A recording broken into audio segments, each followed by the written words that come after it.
Raubat, Moisar, thank you for being here tonight. Judy, Terry, Coco, Kobe, Linky, welcome. Tonight, as you are aware, our title for tonight is the timeline of the Kakasu. We're going to explore when they started or when they were grafted as such, and then we'll expand upon that. So, without further ado, I want to start by by quoting a master teacher in a scroll called the 33 Commandments.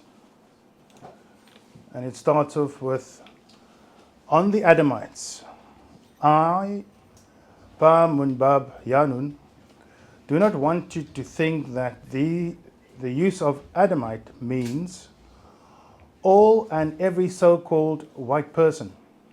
It does not mean that. There was many Moirab Europeans on planet Earth long before the making, grafting, breeding of the hybrid seed of Moidamu Adamites. The first man, Adam, was born 6 months, Tammuz, 6th day of the month, the year 3761 BC, 6,000 years back from 2000 AD. No one wins the race in racism. So it's on that note that I would like to set or position our learning tonight. And I will start off by going back to the holy tablets. Which essentially is like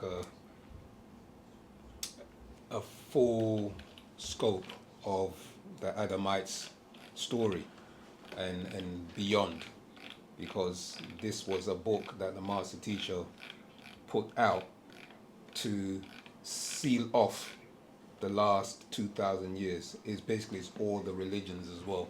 Right. That was never told. All the other stories that was never told in the religious context, or the history of Abraham, etc. So, and then beyond that. Fantastic. Yeah. Greetings. Greetings.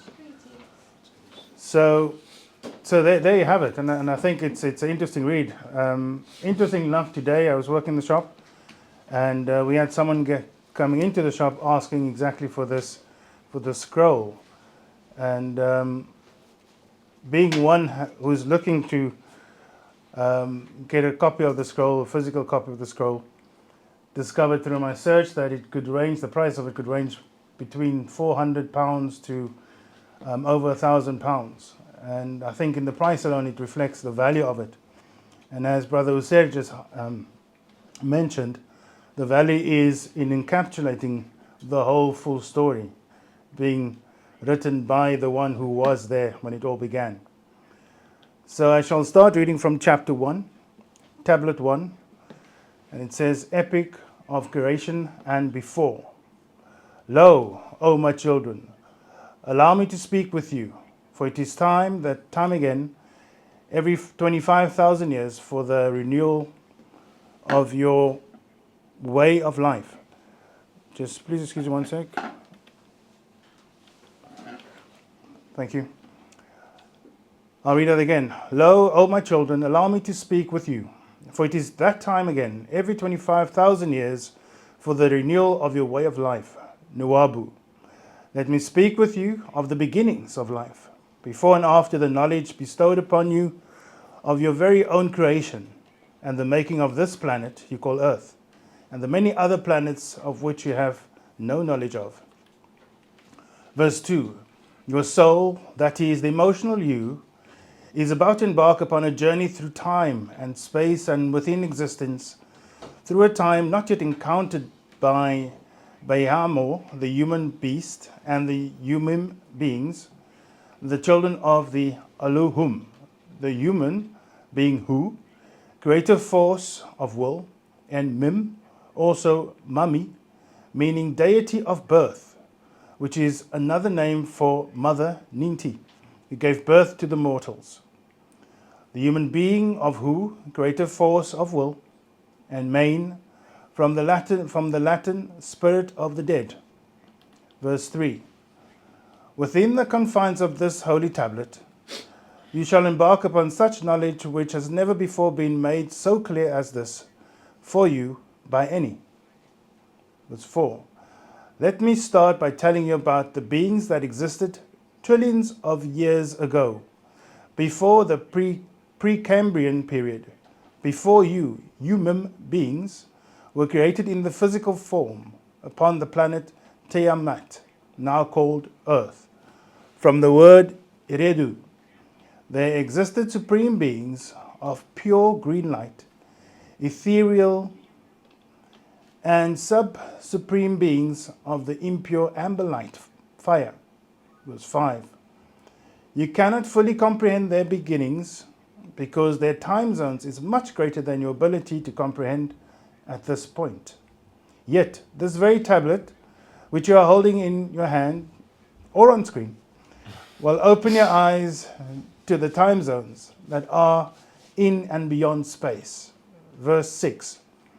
These supreme beings called Anunnaki or Neteru, whose way of life was called Nuabu, were endowed by El Kuluwin, the All, or All, with a superior overstanding 700 degrees in all, 360 degrees of spiritual and ethereal state, the circle, and 360 degrees of physical material state, the square.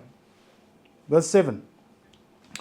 Glory be to the one appointed who is called in tones Anu, and on earth El Alo, known to many different titles, and the best of which is known to you as Ansars, is Allah, in which He is 360 degrees of the physical world, and the light of this heaven and earth, in which He is also.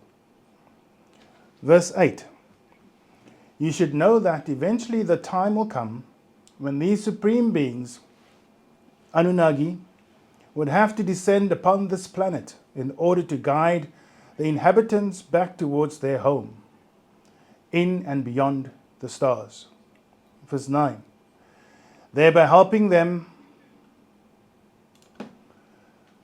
to become once again the supreme beings of the pure green light, ethereal energy that they once were. But first, one must be sent to prepare a way, and that one is myself.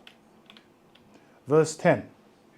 And so it was, for once humans became rulers over the planet Earth, you gradually forgot that your purpose in life was to gain your way back towards the sustainer, which would be the token home.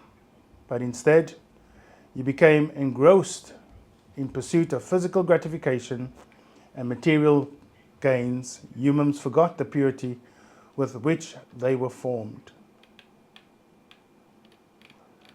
Right, I'll stop there for a second. Just wanting to highlight, again, we're setting the stage for where we come from. And these are the words of Baba Panabab Yanun, our master teacher, telling the whole full story. And what is highlighted here is there are beings far beyond us, greater than us, and we've gone off-piste, as it were. We forgot our way, remembering that our main purpose and our route is to find a way, purify and cleanse ourselves to prepare us to go back home, and that is beyond the stars. So anything else you want to say at this point, Brother Usair? No, you're rolling quite fine. Any questions? Yeah, no audience? Zamaltat? Not yet. Not yet. Right. Any questions on? I'll check the chats. Fantastic. Okay.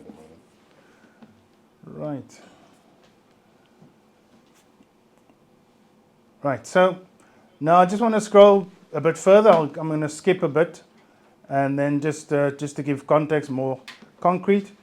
And before I do that,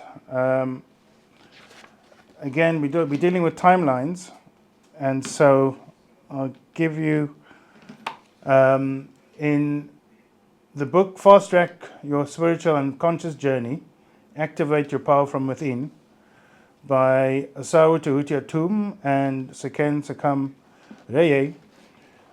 It did a summary of the timeline, and if I can just activate my light here, it will become easier. Okay, thank you, Zaman. So what we have is a timeline perspective. An overview was life began 76 trillion years ago, where we were all etheric beings. And then after that, our sun was created. That's about 93 million years ago. Then about 24 billion years ago, the Nibiru, the Anunnaki, that's when they came to us, or to planet Earth. Yeah. Mm-hmm. And then we're now moving into the millions. And then there was lots of activity. And then taking us back to 4004 BC, before Christ. That's when Abraham came along, and then the start or the creation of the Kakasu race, which includes then the Adamites. And that goes up to 2000 years AD, and where we are now, 2025, which is highlighted in the Holy Tablets that the time for the Kakasu, or that season of 6,000 years has now ended, and we're now in a new season called the Sun cycle. Thank you. Where we have to be prepared and take up our role, preparing for our role in mankind. Just one sec, please. I'm just scrolling. Which page? 233. You'll finish this, yeah? Yeah, we're good. Yeah, thank you. Thank you. 233. I am listening, Zamaltat. In preparing for our role Yeah. for mankind, what is the first thing that we should be focusing on in that preparation? In that preparation, it is, and I stand corrected, I believe we need to prepare our mind, because all is mind. And then in order to facilitate and make it easier for our mind to get to the right space of vibration that it needs to be, we need to cleanse our physical apparatus, our body. And the master teacher quite often speaks about cleaning ourselves inside out and outside in for that exact purpose, because all is vibration. And that would be my response, brother. Yeah, it's a mental liberation. Wu-sabat is all about the mental. Yeah, so linking into the mental is a preparation of, body, mind, spirit. You're linked to all three, because these are the components of your being and soul. Yeah, but the mental is the highest point. Do you get what I'm saying? Because that's like the plain level field. And that leveling field is where all mind and energies meet in that mental plane. So obviously everyone's got access to that in various degrees on various forms. So the master teacher is raising us, Partner Babi Yanun is raising us gradually, you know what I mean, out of the 1, 2, 3s, the ABCs, the person, places and things. You with me? And then when you've been raised in degrees, because that's what literally it is, you've been raised in degrees, as Gorek was explaining when he was reading the first part of the Holy Tablets, it talks about 360 degrees of the spiritual and 360 degrees of the physical. So mastering those two allows you to enter into that realm where you're no longer body, you're just mind. And being that you're mind, you're now linked to source. Okay, and being, you are a child of that source because you're a ninth ether being. The highest abode is the ninth ether plane, where you are able to, or what you were doing in your original state or in your cream state, as producing and creating universes. Yeah, in various air pockets, 9 air pockets. So that's essentially where you're supposed to be raised back to, you know. But in that process, you go through different levels, and also leave this realm to go into other realms where you'll be prepared, depending on your credibility, based on your worthiness. Do you see what I'm saying? The ability to listen to order, because the universe is about order. Many people don't realize that, you know, it's like, why do I have to do what the master teacher tells me to do? Or why do I have to do this? And because it's order. It's my act. Do you know what I mean? So if you're a person that obeys the laws of my act, then order is transparent in the universe. If you want to give a quote unquote loose terminology, Jedi Knights, Star Wars. You know, yeah. Look at them. They live by the Force, and everything has to be in balance. Yeah. I have another question. In pertaining to the transfiguration, I'm pertaining it in my mind to like a surgical operation. So you see how in a surgical operation, you will have to go through a time after that operation where you experience extreme levels of discomfort because the body is healing and basically those nerve endings are coming back together. Is there a similar effect within the mind or within that other realm of those things happening? And what are you able to explain the experience of what that discomfort looks like? In the mind. Yeah, so you see how like, okay, so say for example, if you come with a lot of trauma and a lot of like pain that needs to be let go of, so you can now then transfigure your mind to think differently of yourself. So for example, if you grew to hate your hair, now you have to transfigure your mind to then not hate it, to then love it. But then during that pathway that you go through that transition, you might, I'm asking you, would you therefore, I'm using a very trivial topic, but would you therefore go through like a discomfort during that transition? And what is are you able to like explain what that discomfort would look like? Like how do you know that you're going through that healing, if that makes sense? Yeah. Yeah. I think particularly on the physical plane on Earth, as we prepare, there's going to be the discomfort. I think we spoke in a previous lecture about how we are energetically, by way of DNA, we connect to our ancestors. So they may have aspects that also requires healing. And I think it's within the healing context where it's about the decision that's being made. It's about it's about the decisions that's being made. It's about the actions that's being followed up with that quite often deals with or creates this discomfort. Because 6,000 years ago, the Anunnaki, led by Enlil, he is that right? Well, longer than that. Yeah, Period so- longer than that. But yeah. yeah.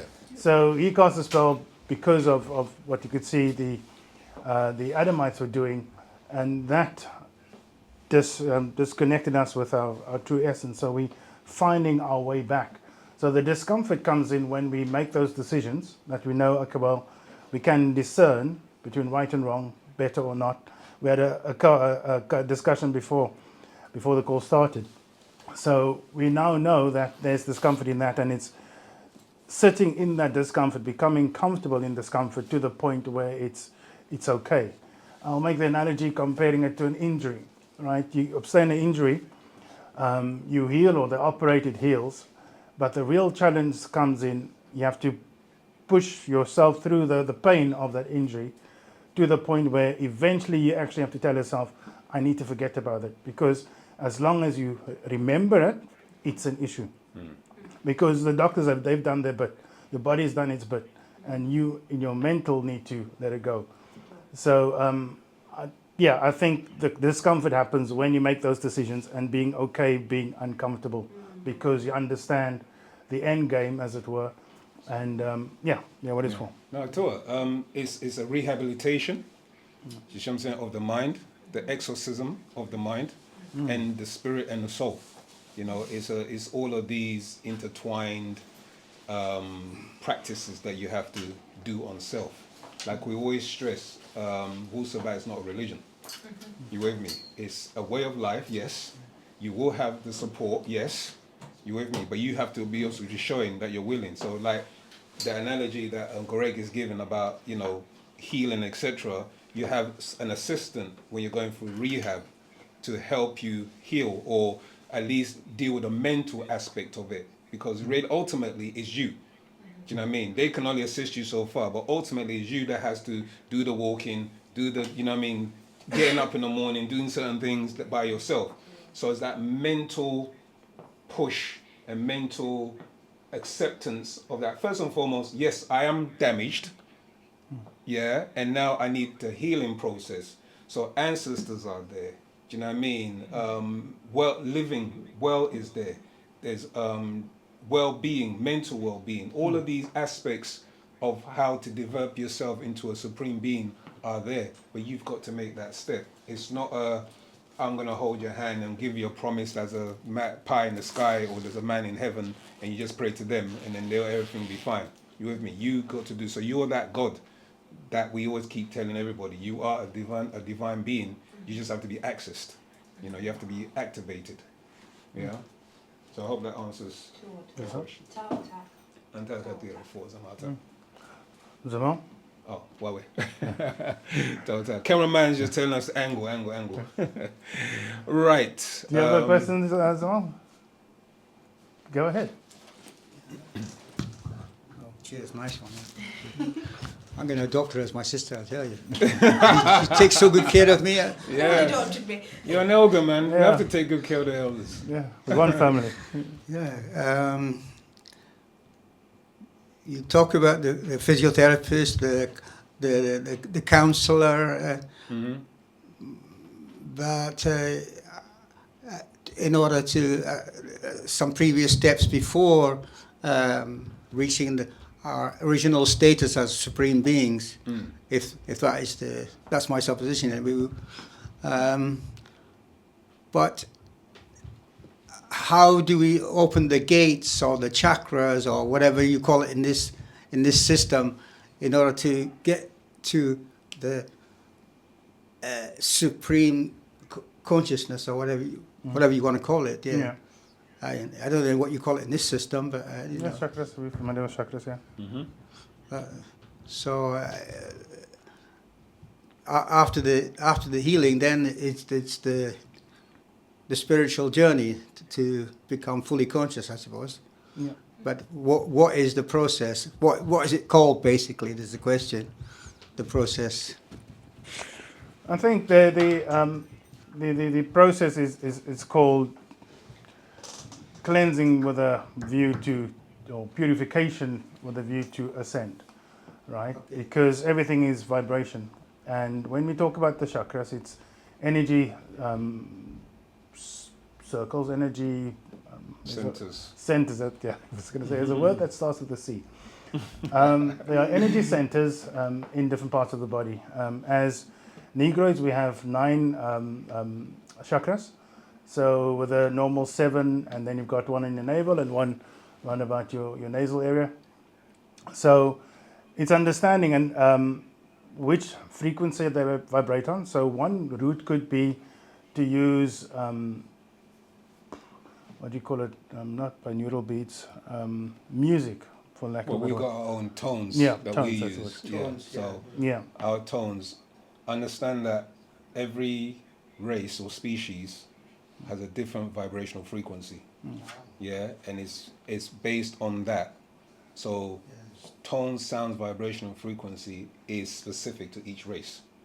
So we have to find our own. And so the master teacher has curated and shown us our own. So the tones are F major, F minor, and F sharp. Likewise, again, A major, A minor, A sharp, and the C minor, C major, C sharp. So those are our natural tones that links in us with natural nature. Okay, so there's an instrument. It's not here actually. Yeah, it's called a harmonium. Yeah, you know the harmonium. Kind of like a bit like a Like piano, an Indian, it's an basic Indian, piano yeah, it's an sort of Indian thing. hollow air. It uses air.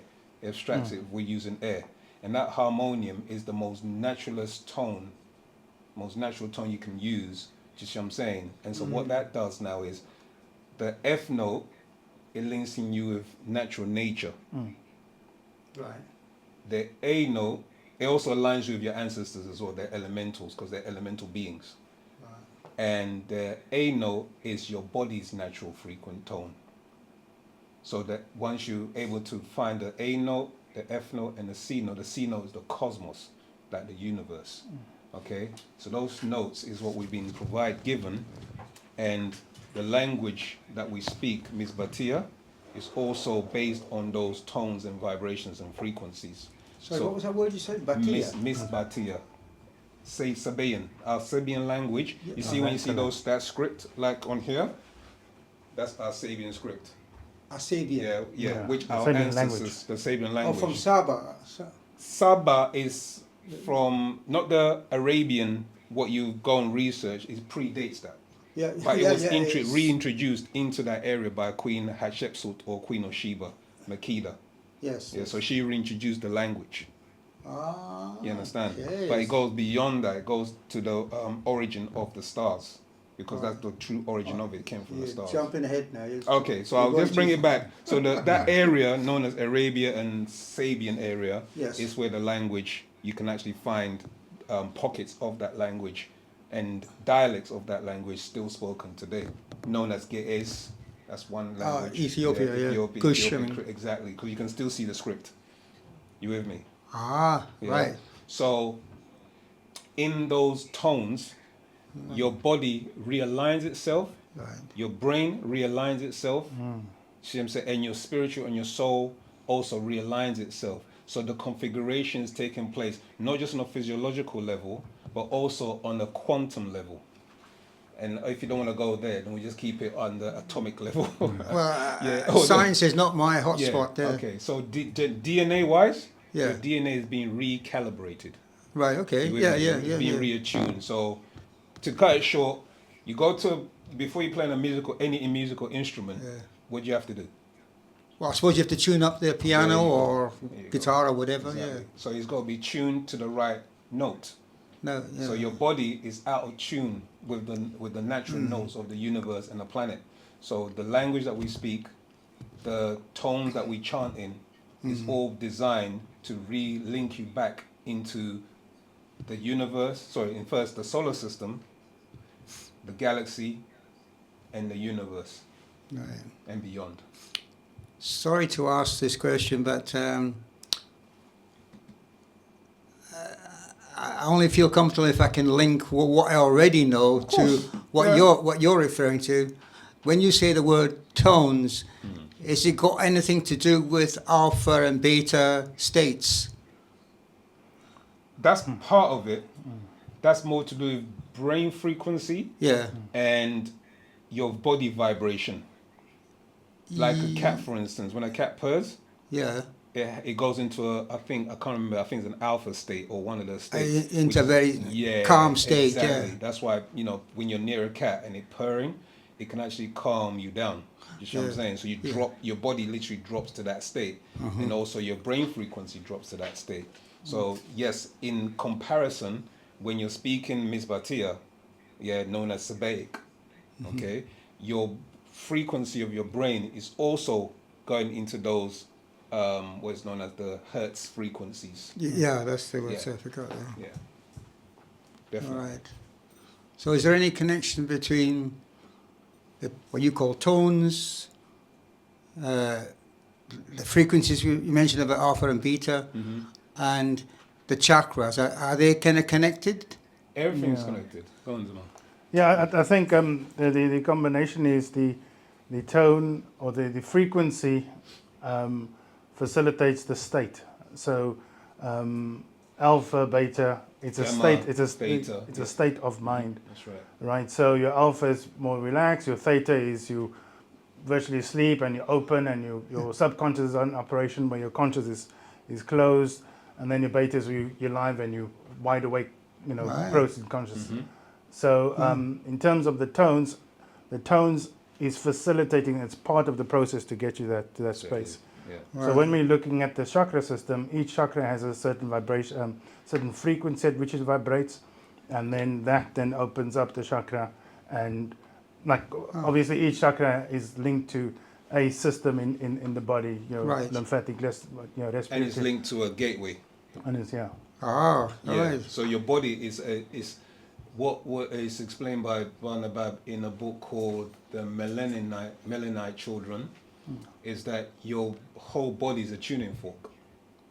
Yes. Yeah, I can imagine that. Yeah, Yeah. because what it is, when you look at the ancient hieroglyph, okay, they used to have what's called a thet. Yeah, and that thet was in the shape of an actual tuning fork or body. So the ancestors knew that they worked with the blood and the DNA. So they understood that sound, frequency, and vibration affects us and alters our vibrational frequency. So in practicing these things, the A note, for instance, it actually acts as a energy that your body draws in, and your body stores it like a capacitor. Like in a battery, it stores Yes, it. a capacitor. So your body stores that energy, which you can harness that energy Right. and utilize it to heal yourself, etc. Right. So if See what I'm saying? So yeah. if I'm doing Tai Chi, sorry. Okay, so go ahead. You're linking things up. So it's fine. If I'm doing Tai Chi, then I'm kind of generating or manifesting or creating energy. Sure. So, Yeah. which is part of my daily thing. So yeah, that's right. You're generating energy. Yeah. All right. Okay. But also remember with the Tai Chi is you do certain postures, or you hold certain postures, or you make certain mudras, to use the Indian word, to achieve a certain goal. So you'll have Tai Chi moves that allows you to relax. You have certain Tai Chi moves that raises the energy or lowers the energy, etc., etc. So it's utilizing those aspects to allow you to get to a state of mind.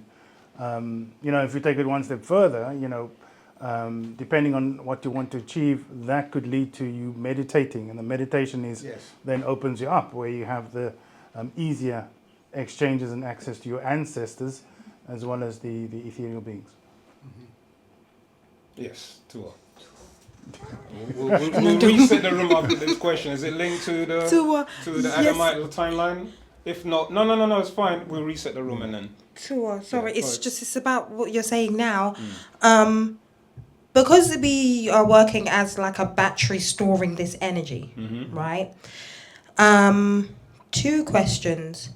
Does that mean that based on what our current ability of what kind of battery we are, essentially, that we can possibly get to a point where we are receiving so much energy about something that we get almost like turned off, almost like when like a battery blows, because it's just like there's too much going on for me to even deal, and that's why we get into that mentality of I can't do this anymore kind of thing. Not I can't do this anymore, but almost like my head's gonna explode if I absorb any more in regards to what I'm going through kind of thing.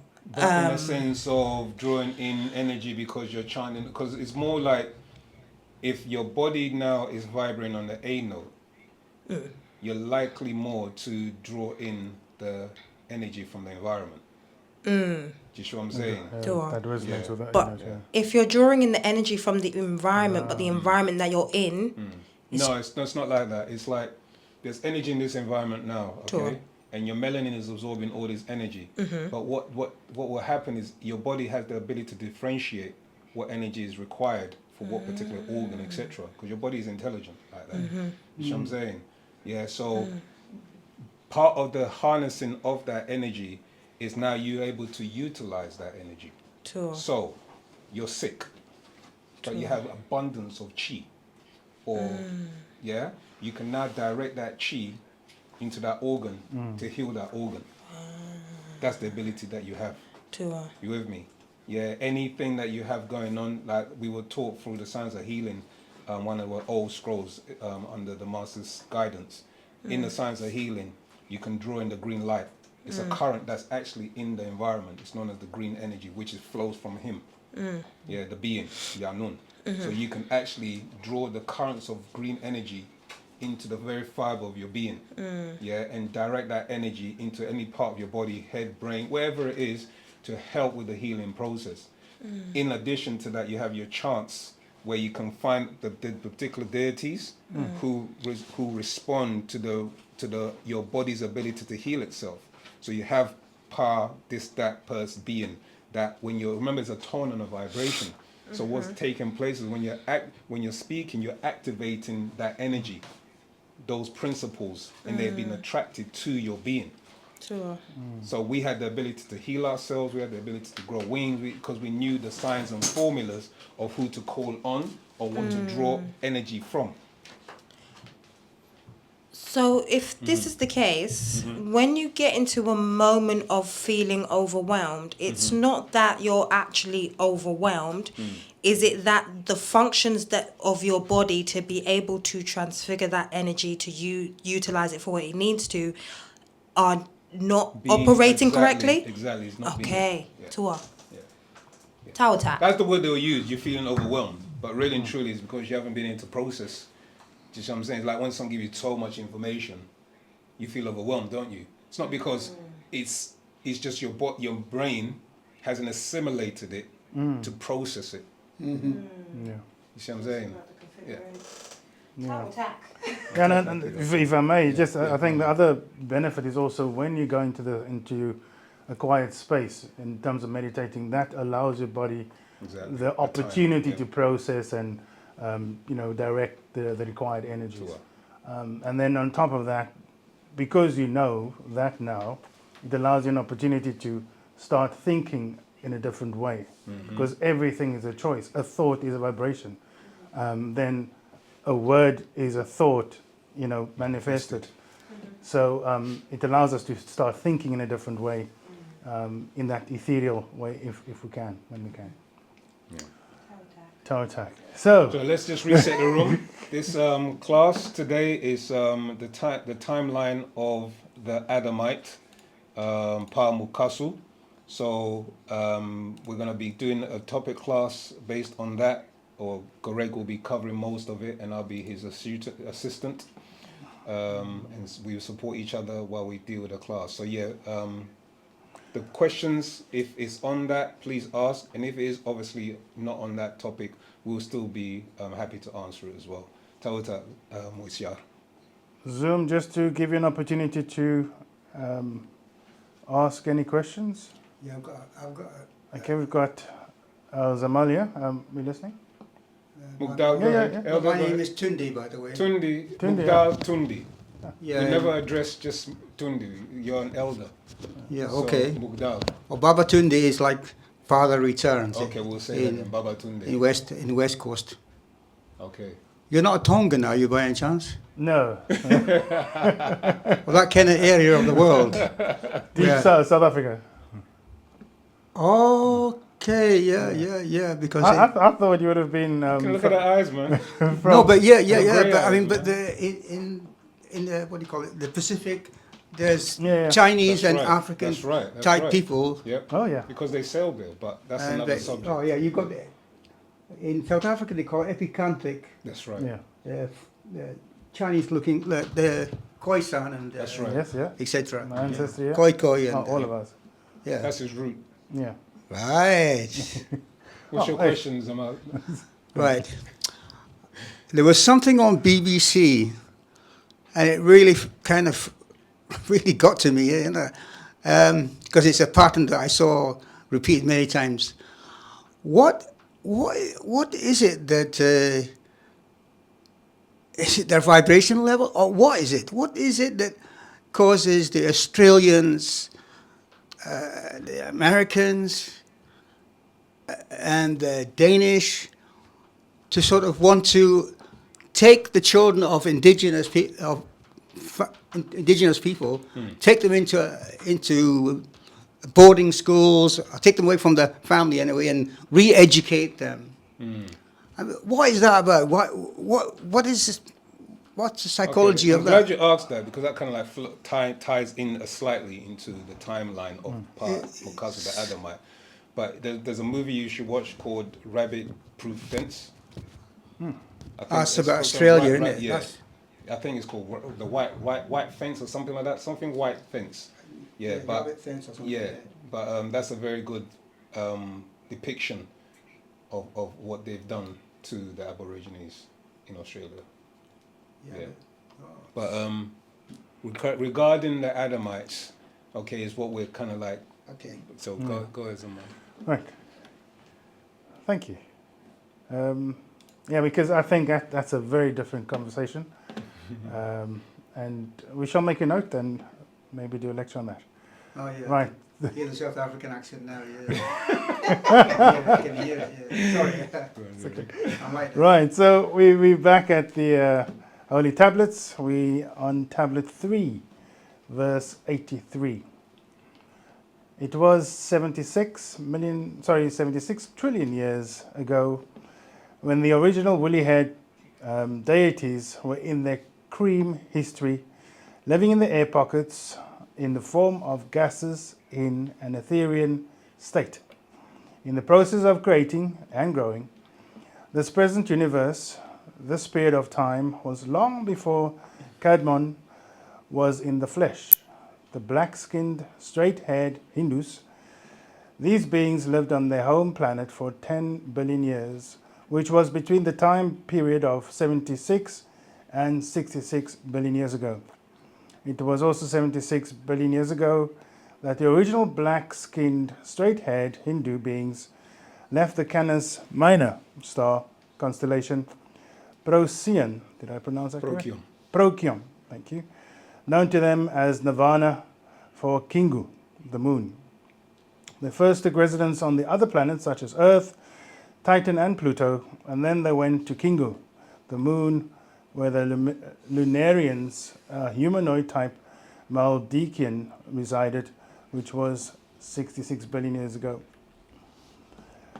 Right, I'm just thinking, I want to get to another piece. Because the relevance of this and the timeline is obviously we've got the 76 trillion years, we're now with the 66 billion years, and we're moving forward. But I'm mindful. Should I read that again? Yeah, leaving time for questions and the answers too. Mm-hmm. Do you need lights or not? Yeah, that's what I use my one. Okay.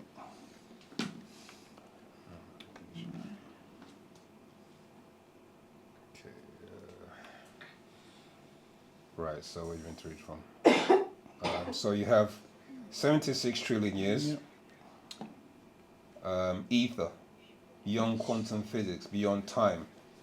In this solar system, our ancestors exist. So that's what just was read in the cream history.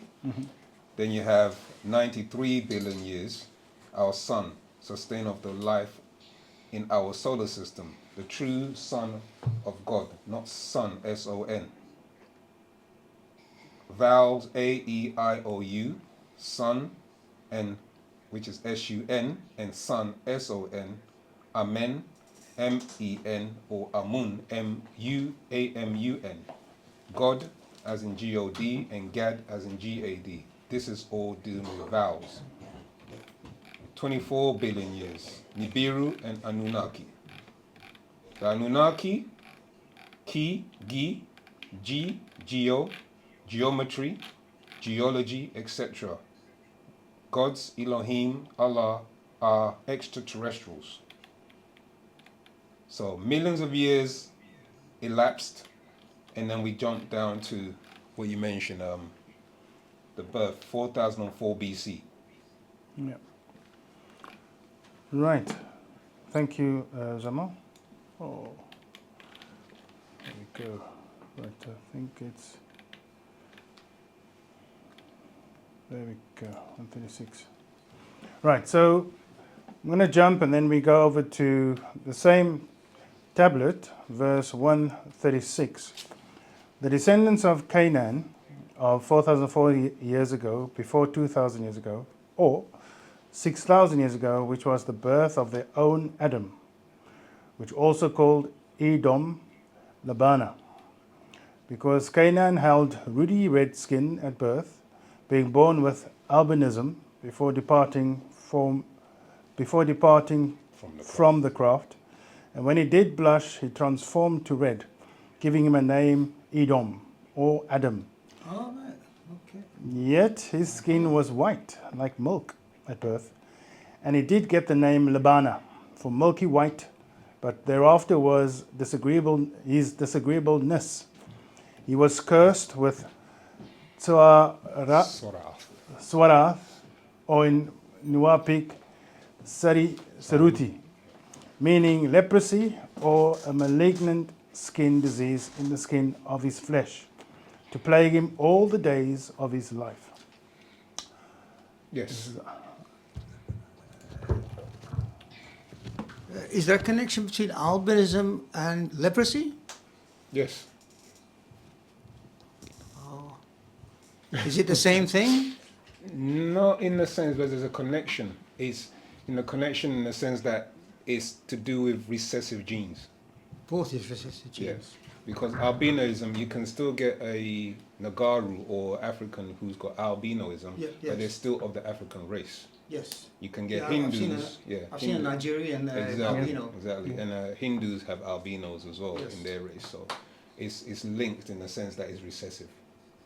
Oh, maybe another sort of indirect question is, the lady who wrote the ISIS papers, Dr. Frances Cress Wesseling, or Welsing.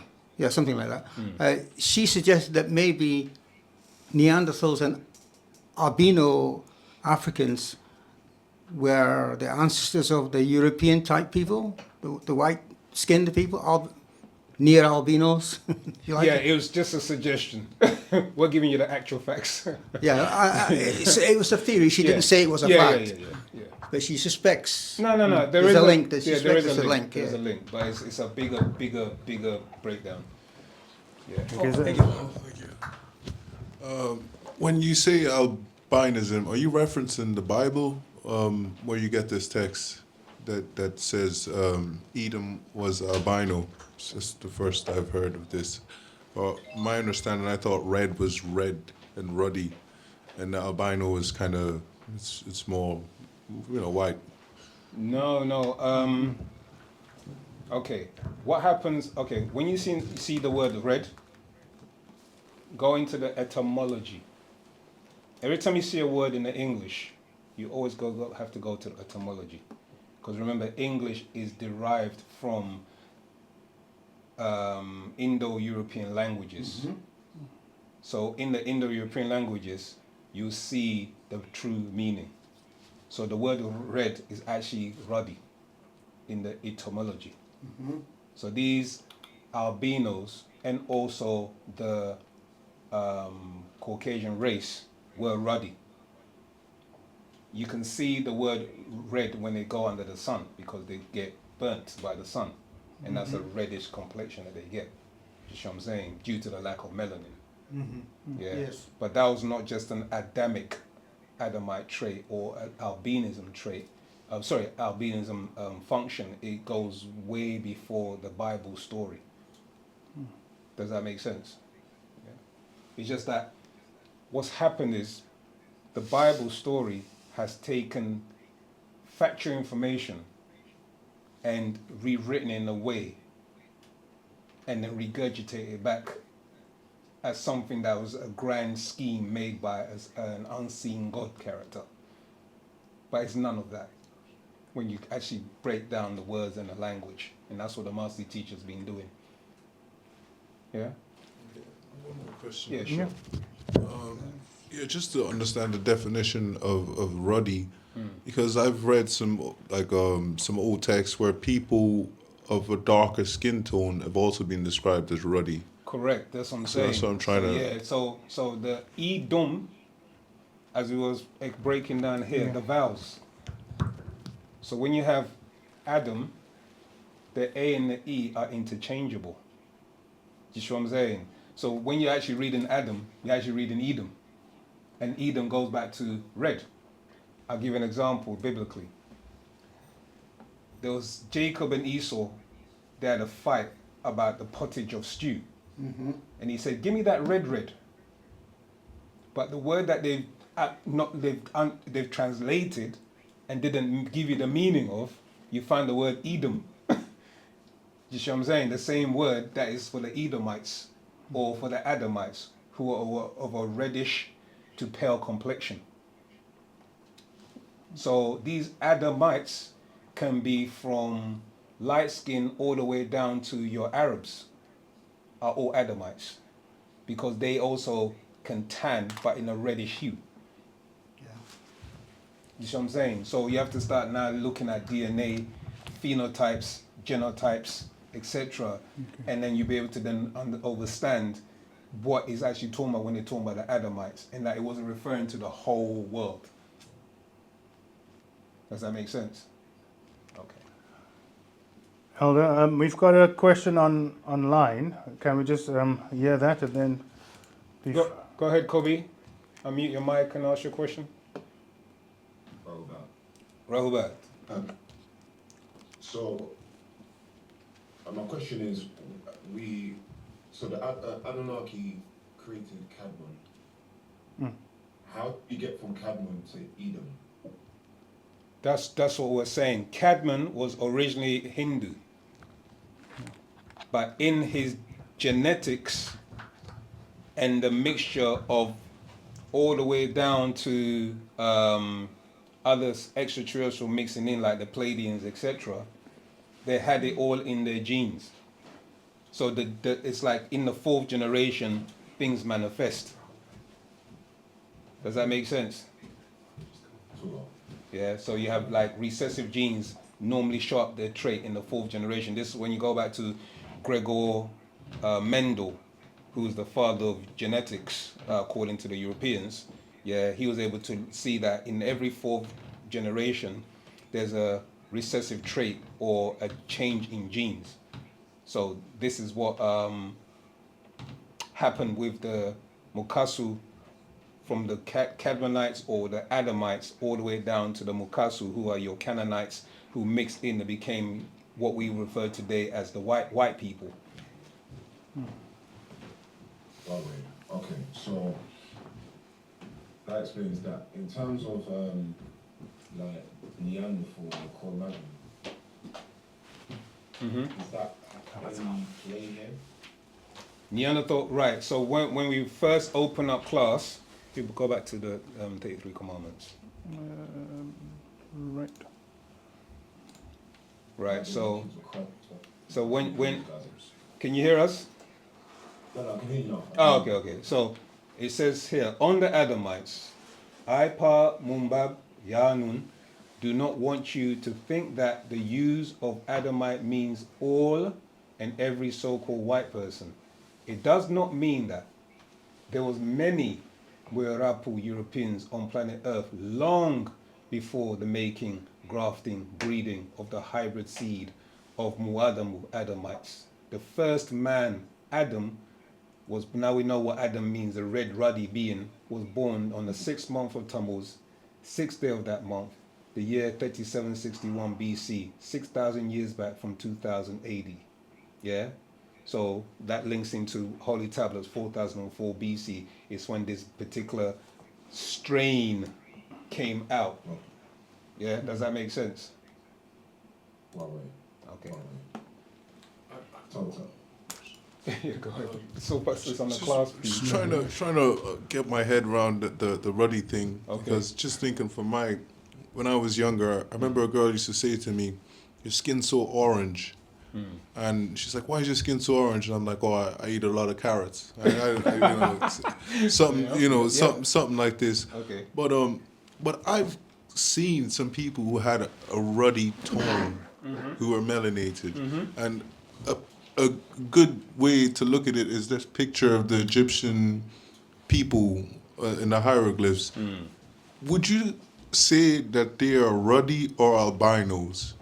Because they're not albinos. Like I was saying, there's a range, okay, of melanin. You with me? So if you go and study melanin, pull it up. I can't remember. There's theomelanin, which is like you're very dark skinned when you go to like places like Sudan. Yeah, they're almost blue-black or green hue. Yeah, this would have been known as your Cushites in the Bible's story of them or explanation. Or if you go into ancient Egypt, they'll be known as the Hamites. Yeah, but as time went on, these phenotypes, okay, differentiated. So if you just bring up.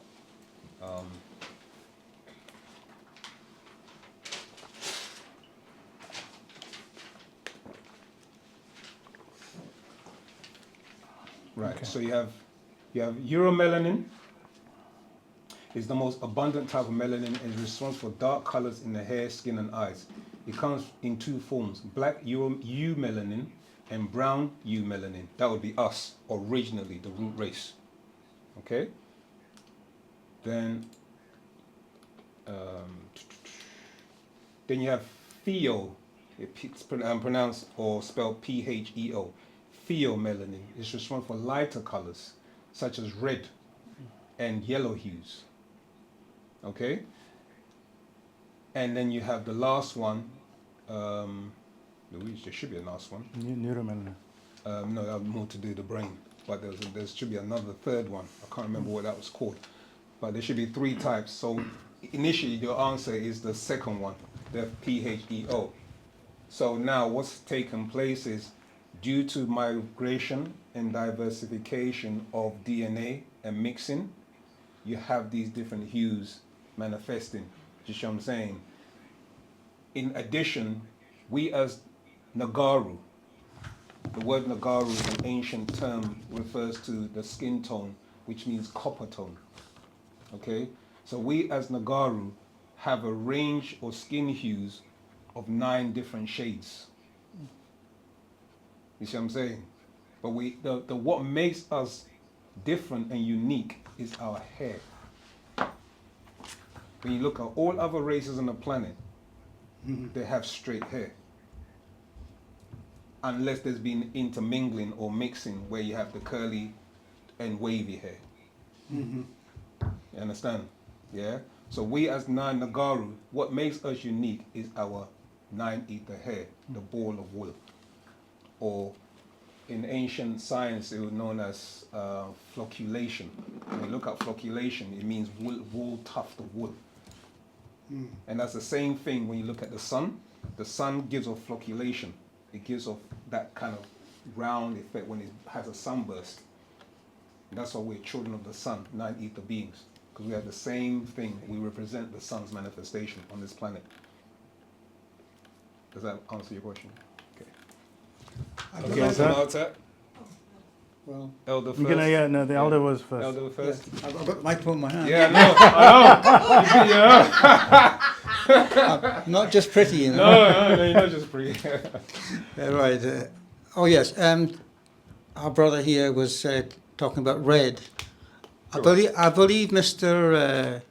Malcolm X was referred to as red, and he had kind of reddish hair. That's right. He had that theomelanin going on. That wasn't because he was sort of albino-ish or whatever you call it, a degree of albino. No. He basically had Caucasian genes in him. Do you see what I'm saying? So Caucasian genes or European genes have manifested. You see, it's all about the different genetic traits that are expressed in an individual.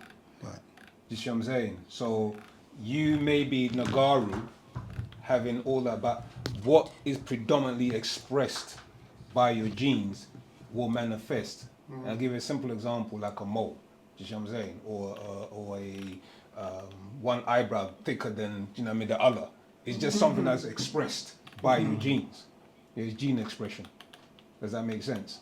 So for him, what was expressed more was his freckles, because what is the melanin parasols was trying to do, just what I'm saying, was fill the whole skin, but it didn't have the right functions or processes to be able to do that. All right. That's why he has freckles, or had freckles. Well, I suppose many people of Use- African use the origin. mic, yeah. I suppose, is it true that most people of African origin, not all, but have white genes because Exactly, European their genes, grandmothers because was of mixing, visited by the exactly. European men, shall we say, Exactly. in the evening? Even before then, not just the evening. You had Vikings that were in Africa thousands of years. Oh, in the north. Yeah, yeah. Vikings were. I remember there's been so The much Berbers and all migration. them, Yeah, lot, exactly, yeah. yeah. Yeah, yeah. Yeah, so Europeans have been, especially invading for thousands of years. Just that we know about the last 600 because it was the most traumatic. So Malta? So based on what we've just been speaking about, I'm asking because I've always had a bit of an insecurity about how you might disagree, but I grew up in a household where the darker you are, the more celebrated you are. Oh yeah. So I grew up in a household where it was like the darker you are, the more celebrated you are, kind of thing. That's Yeah. that's opposite. that's Yeah, the opposite, I know. Yeah. Which is good because I've never had an insecurity in terms of like people come against my blackness. But the reason I'm asking is because based on your melanin, like the color of your skin, does that a telltale sign of the level of strength of your DNA? Because I know we were talking more about the hair, and the hair is more of a telltale sign. But wouldn't they both They correlate. be a telltale sign, if that makes sense? So even if you had 9, 10 ether hair, right? Like steel wool. Yeah. Because your complexion doesn't match the hair, would that mean that there is some discrepancies within your DNA? Not necessarily, no. I remember I said to you, is this what's expressed? Yeah. Because This if you was look at the expressed. Bushmen. Exactly, Yeah. of Kalahari. They Yeah. Most of them are of your skin tone. Yeah.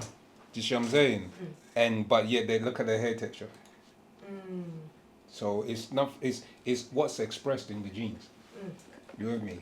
And yes, having a darker hue shows the frequency of your melanin and how fast it's moving. You see what I'm saying? Like for instance, the name in the African, not in African, in the Bible, Kedar. The word Kedar means strong genes. You with me? Because he was the son of Ishmael. But Ishmael, what his mother did was, when she conceived him, she took him back to ancient Egypt to marry amongst his own. So she took a wife who was of darker skin. So the child that was born is called Kedar, which means strong genes. So the stronger your genes is showed by the hue of your melanin and how fast it's moving, especially how fast it's moving. Yeah. So, a very sort of minor question is, could those people who are able to rap spontaneously, is that something to do with their melanin? That's all due there. That's all part of the fastness, the speed that can, Like you were, Yeah. Yeah, it's a lot to do with that as I well. always admire those people. I can How they can string words together like that. Yeah. spew it out, spit it out, or whatever they call it. Yeah. Definitely a skill. So yeah. Right. Just have a quick look at Zoom. Any chats? Who's in Any the chat? messages? No, nothing in the chat. Okay, cool. That's interesting. All right, we'll continue with our class. Can everybody see it on Zoom still? It's still being shared? Excuse me. Just give a yes or no from anyone if you can see the screen. All right, tell Are we still sharing? Yeah, we're still sharing. Okay. Some sharing No. background as well. Well, it's not. Yes, sir. You can see it? Yes, great class. Thank you. Be on camera too? How come not showing on the Oh, there you go. Share it now. Share it again. Okay. Well, Now we can see it. Huawei. okay. It's taking long to. Yeah, open it. but I'm gonna go off it now. Can it be seen? All right. Go to Do a share again. Yeah. Share screen. Click on that. Double click. Yeah. Okay. Yeah. All right, tell what's up. Fantastic. Right. So coming back, we are on tablet 3, verse I'll start again with 136 because we've had a chat. Right, verse 136. The descendants of Canaan of 4,004 years ago, before 2,000 years ago, or 6,000 years ago, which was the birth of their own Adam, also called Edom, Labana. 137. Because Canaan had ruddy red skin at birth, being born with albinism, before departing from the craft, and when he did blush, he transformed to red, giving him the name Edom, or Adam. Yet his skin was white like milk at birth, and he did get the name Labana, for milky white. But thereafter, for his disagreeableness, he was cursed with Tsuarath, or in Nuapic, Zaruthi, meaning leprosy or malignant skin, disease in the skin of his flesh, to plague him all the days of his life. Verse 138. To the Mannonite members of his family, this recessive Mannonite child was called the devil, and was chased by his own family from the land of Cadmon, and he did end up taking refuge in the Caucasus Mountains, where Labana was called Canaan, for he and his family moved from the heights of the mountains into the lowlands. He was also albino by birth and a leper by curse, but was destined to take his wife and sister Salha, the pure Melonite, for that was the way of the land and the family. Verse 139. Their deportation from the land of Cadmon took them to the mountain regions between the Caspian and the Black Sea, where they were later known as the Amorites, mountain dwellers, because his son, Amor's son, resided there. 140. There are many Aryan tribes, as there are Nubian tribes, which is the original name for the Nubian, Patahite, Ethiopian, Cushite. Verse 141. The being Yaqub created there was first called Adam, born 8,400 years ago. 141. His wife was named Lilith, born 8,400 years ago, which was not to be mistaken for Cadmon, and his wife named Nekiba, who was born 49,000 years ago. 143. Cadmon, who was born 49,000 years ago, being of Kuhite, Hindu, and Kushite, Nubian descent. 144. Most of the Australian Aboriginals have their Barathi gland, and they use their 4 higher senses. So they are called spirit monkey or monks. 145. Hindus began to give reverence to the one-half animals and one-half human creatures that came from Kingu. 146. The Australian Aborigines have 6 ether straight hair, even blonde hair, with copper-toned skin. 147. Also there is an Aryan who calls himself Indo-Aryan, meaning noble Aryan, who is of his cursed seed. 148. And from the descendants there are Shagis who mix with the Hindus. 149. The physical appearance of the Aryan, the Sanskrit word meaning noble, is the albino who lived in the Caucasus or Caucasian mountains. 150. Which is the region between the Black Sea and the west and the Caspian Sea on the east. A great mountain range which raises to 18,510 feet at Mount Elbrus. Verse 152. From the word Abras means leprosy in Ashurik and Saruth in Nuabic. 153. Caucasia, part of Russia, has an area of 170,000 square miles. 154. The Greeks named it Caucasia, which is the home of the Flugerods, as they are called in Almany, or what is called Germany today. And the original name is Halabians, or Halub, which is to distinguish themselves from the descendants of Labana, Canaan, the Caucasians, right? And I think earlier we mentioned about how these beings were created long before the Adamites as we know them today, and we'll later discover what and how they were grafted. Any questions up till now? Yes, Zamal. You first, sir. I've forgotten what I was going to ask, but anyway. Yeah, I was going to ask a question regarding the origin of Esau and the Caucasus Mountains. I understood that Esau was Jacob's brother from the biblical tales, and from my study, anyways, I found that this book is written about a place in Asia. Assyrians, Mesopotamia, the Chaldeans, all this is all in Asia. But is the Caucasus Mountains not somewhere closer to Europe or from this part? So does this mean that Esau was driven away by his brethren? Pause. Edom. Pause in your question, yeah.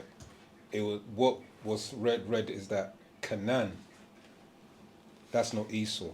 Okay. So from your understanding, where are you getting that from? I'm not questioning because I don't. Okay, yeah. But where are you reading that particular understanding from? What book or information have you come across? The Bible and the book of Jasher, which also tells the tale of what happens with the brothers. Okay. And how eventually the Edomites joined up with the Latins. They're all black or melanated beings, according to my understanding. And then from there is when Edom's kingdom fell and the Latin was taken over into the Roman kingdom that we are in today. Okay. So Edom's kingdom was essentially Greek, Okay. or something of the sort. Okay. But I think that's you definitely whoever is reading from, they haven't given you the linguistic or the etymological understanding of what these names mean. They're just telling you Esau, Edom, etc. But they're not giving you, first and foremost, know that Esau means hairy, because he was born with hairy red skin. Hairy red fur, and we can go into the breakdown how he got that. But essentially, the reason why he became Edom is because of the pottage stew he didn't allow his brother to consume. and it was red like him. Exactly. So he was given that title Edom, and that became your Edomites. You see what I'm saying? Now, the Edomites are different from the Adamites in the sense that they were different generations altogether. So when you're trying to marry the two, know that it was different generations. The Esau came way down the line. Does that make sense? After Way after, in the sense of Isaac. Isaac gave birth to Jacob and Esau. You with me? And Isaac came from Abraham. You follow? And Abraham was from, we can go into the book of Luke. It gives you the whole genealogy in the book of Luke chapter 3. It actually gives you who begat who begat who begat who, etc. You can actually read it. So you can see that Esau comes way down the line. You with me? Okay? So the whoever you're reading that information from, I is thought chronologically incorrect. Yeah, I thought Esau was twins with Jacob. Yeah, Jacob and Esau were twins. Right. There's no dispute. Yeah? But what I'm saying is that it was a different timeline. It wasn't him going up to the Caucasus Mountains. Okay. The people that went to the being or the person that went to the Caucasus Mountains, we read it here, his name was Canaan, or his real name was Libana. You with me? Yeah. But he was also an Edom because of his reddish complexion. Oh, he was an Edomite, you mean? Well, he was an Edomite, but he wouldn't have, because the word "ite," when you're saying "I," you're saying nation. You see what I'm saying? He hadn't become a nation yet. Well, I mean, it means on the same tribe. Yeah, he was. That's what I'm saying. There's branches of descendant- these. Yeah, a descendant yeah, of the exactly, same exactly, tribe. Yeah, descendant of the same tribe, Adam. Right. Can I just ask a quick question? I read a book about the Bible, and Blacks in the Bible, it's called. He says that the regular James version of the Bible spells Adam A-D-A-M, but he says he thinks the original translation was A-D-H-A-M, like Ad-Ham, Ad-Ham or something like that. A-D-H-A-M. You can say that in the sense that you have the root word, which is DM. DM, okay. Yeah, damn. But because you add in what they call vowels, they're actually tones or phonetics. So when you have the word damn, you have blood. That's what it translates to mean. DM actually just means blood. You with me? What color's blood? Red, yeah. Red. So now you have the vowels, alif, delef, mim. That in the Hebrew that would make the word Adam.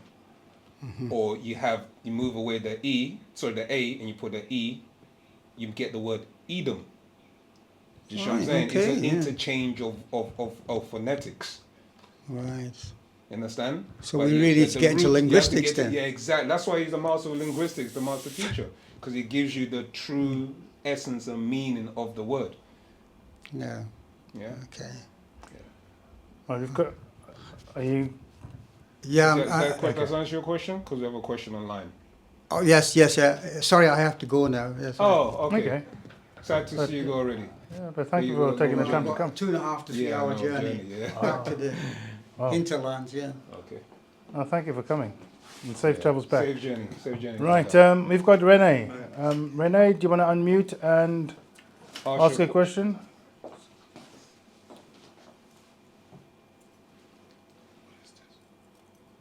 All right, I think Renee dropped off. Kobe? Ghana. What is the symbol? Nothing is without God. So I've got a few questions. I'm going from 144 to 147. Jamal, could you just scroll down a little Yeah, bit? yeah. Just so- Yeah, 144, yeah. Alright, so 144, where it says most of the Australian Aborigines have their barracuda land and use their 4 higher senses. Okay, so with the Australian Aborigines, in 146 it says they have 6 either straight hair and even blonde hair with the copper tone skin. So even though they were 6 ether, they still were able to keep their barracuda land. Is that something that's possible? Like, because I always thought it was you could only get that if you raised yourself to a particular frequency, or is that because it had been removed from us and we need to get it back? Precisely. How- Precisely. Yes. There you go. It was maimed in us. So this is why we're explaining that not all Mukasu or Caucasians are Adamites, because the genetical removing or maiming was done on the Adamites. Yeah. You see what I'm saying? And not on all the different Caucasians. Caucasians that were on the planet. Does that make sense? It does, Zuma, but my thing is, Go on, probe away. so all of us that have our barracuda land removed, like, is that down to this process here? Down to what happened with the Adamites, and they mixed in with all of us? That's what happened, and it was Yeah. also done to us because eventually done to us due to the fact that through the mixing and us having it, we would manipulate or use it incorrectly. because it's an actual gift. And by the time that we've mixed in so far, that gift will be used unwisely. So that had to be then removed from us, and also happen within the morphogenetic field as well. Can you elaborate on that in terms of the morphogenetic field? Okay. So the morphogenetic field is where your DNA basically is written. So anything that happens to you on the physical side, it gets uploaded and recorded in the morphic field. Okay, so what happens in the morphic field is that every generation or descendant of yours, what you've done now to up to the point where you transition will all be recorded. That's all of us. It gets uploaded or recorded in the morphic field. And that morphic field is linked to the Akasha records. Okay. Does that there? So if you had been studious, done all your elevation and chanting and living by wu-sabat and living by ashuk and all of that, and all your great deeds and works, that's all being recorded in the morphic field. Whatever you learn and also unlearn. So you're now recording that. So any person in your immediate family have access to that morphic field. Now, when you now take in other races and mix with them, they also now have the ability to link into your morphic field and affect your DNA. So their decisions, Exactly. technically, Yeah. my transition. Yeah, it can affect it. Yeah. You can find this breakdown in Intelligent Design, Divine Design, or Plot of Aliens. If you like me to, I can read it for you, but maybe closer to the end, because obviously we're trying to see if we can get through more of this class. But I hope that clarifies the question regarding the Aborigines. It does. I just have one more question. Tua. So 145, Hindus began to give reference to the one half animal, one half human creatures that came from Kingu. What creatures were they? Okay. And was Kingu? Where's Kingu, did you say? Yeah, what is Kingu? Oh, okay. Kingu was if you go up, it was actually a moon. So just go up.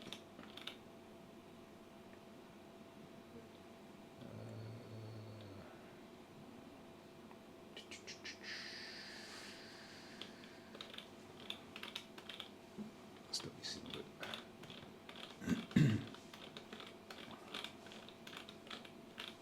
Sorry, I'm clicking on. Where are we?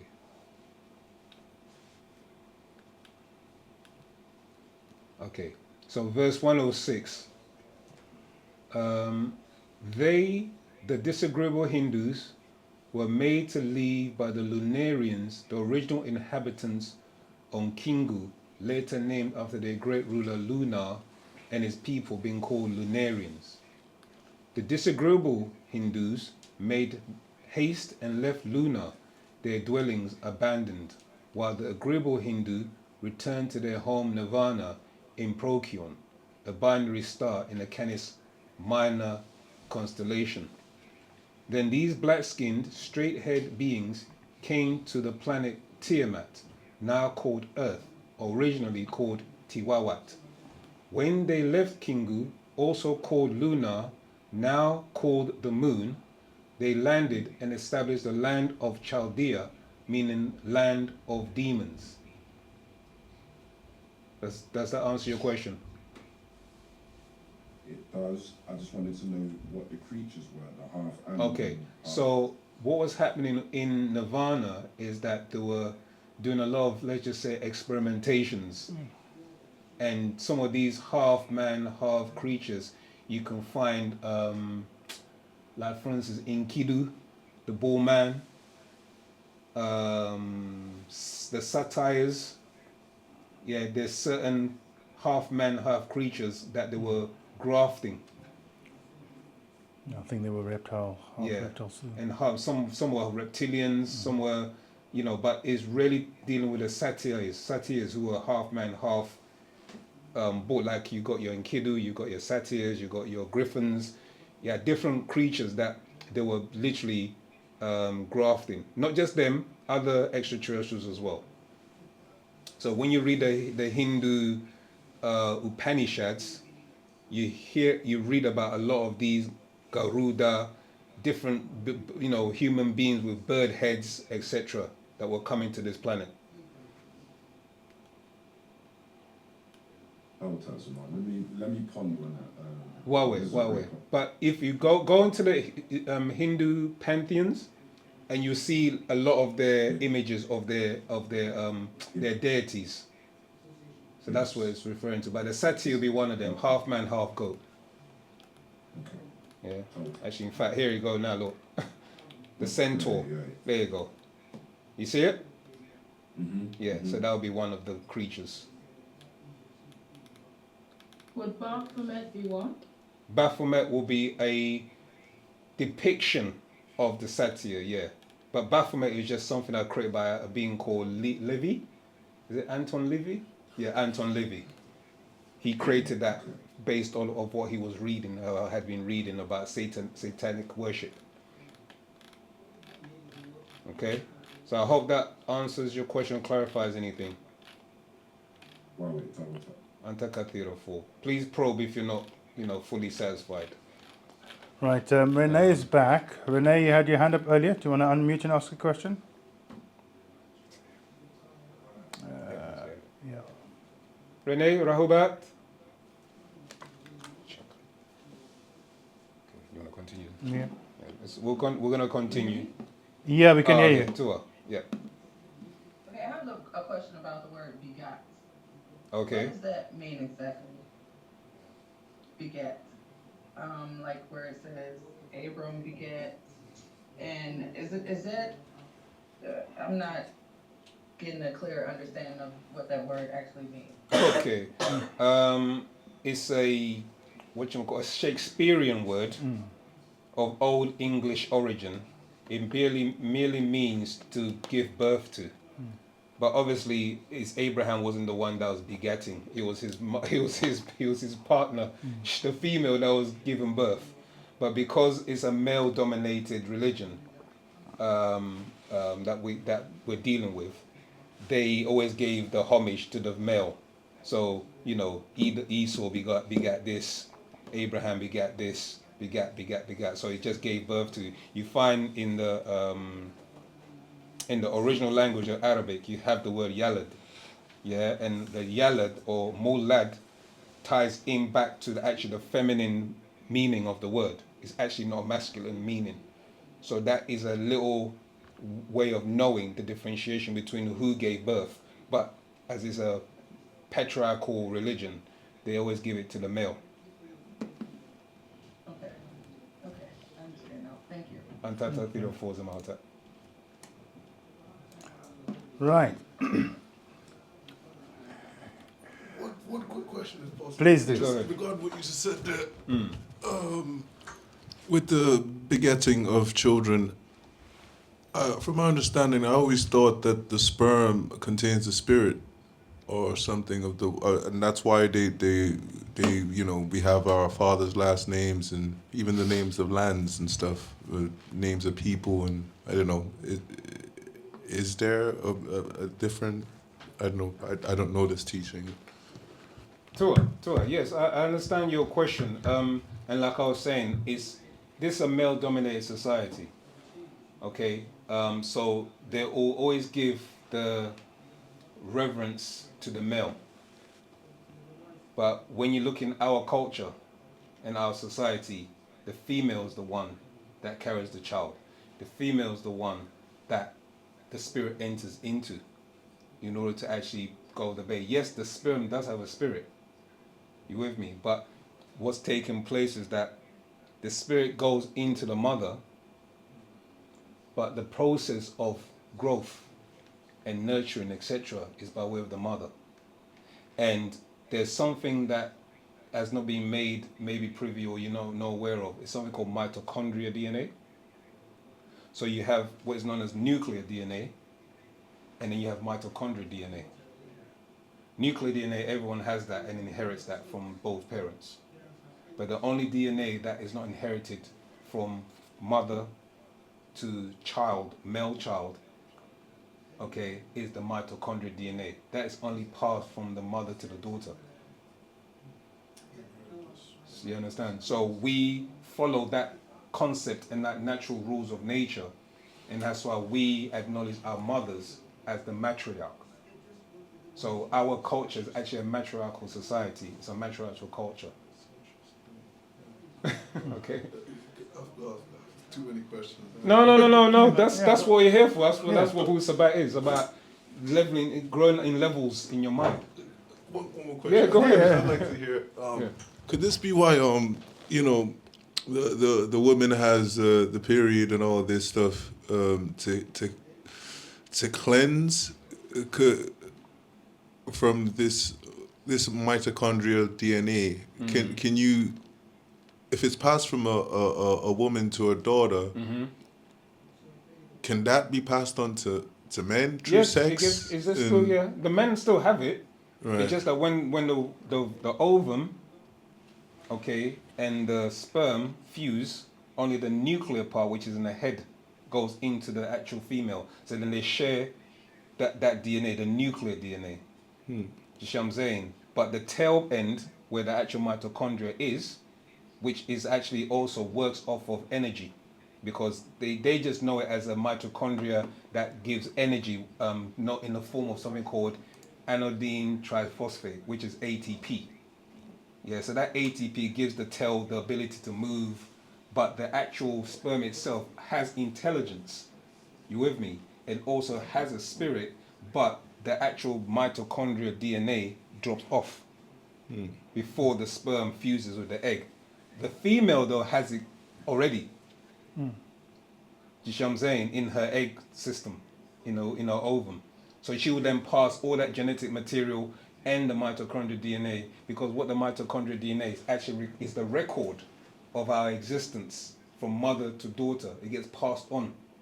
So what happens is, if that is kept pure, then we can actually tap into any female on the planet, you with me, extract that if we had the right necessary instruments, and decode it and be able to tell you the female was here first, not the male. By that, and we haven't even gone to something called parthenogenesis yet. Because parthenogenesis is that females had the ability to give birth without the aid of a man. Yeah, now that's what I'm saying. I'm not gonna do that yet, but just know that mitochondria is passed on from female to female, and the male doesn't pass it on. So, Yeah. Right, we've got Neymar, got the hand up, and then after that we'll have Omar. Neymar, you want to unmute and ask a question? Yes, sir. Thank you. So the question that I have is in regards to the Adamite race. Well, I have a couple of questions. So the Adamite race, would that be the Caucasian that is existing today? that's correct. Okay. And then, so there's the Adamite race, and then if I understand correctly, there's the Edomite race, which came from Before. the two sons that Rebecca had.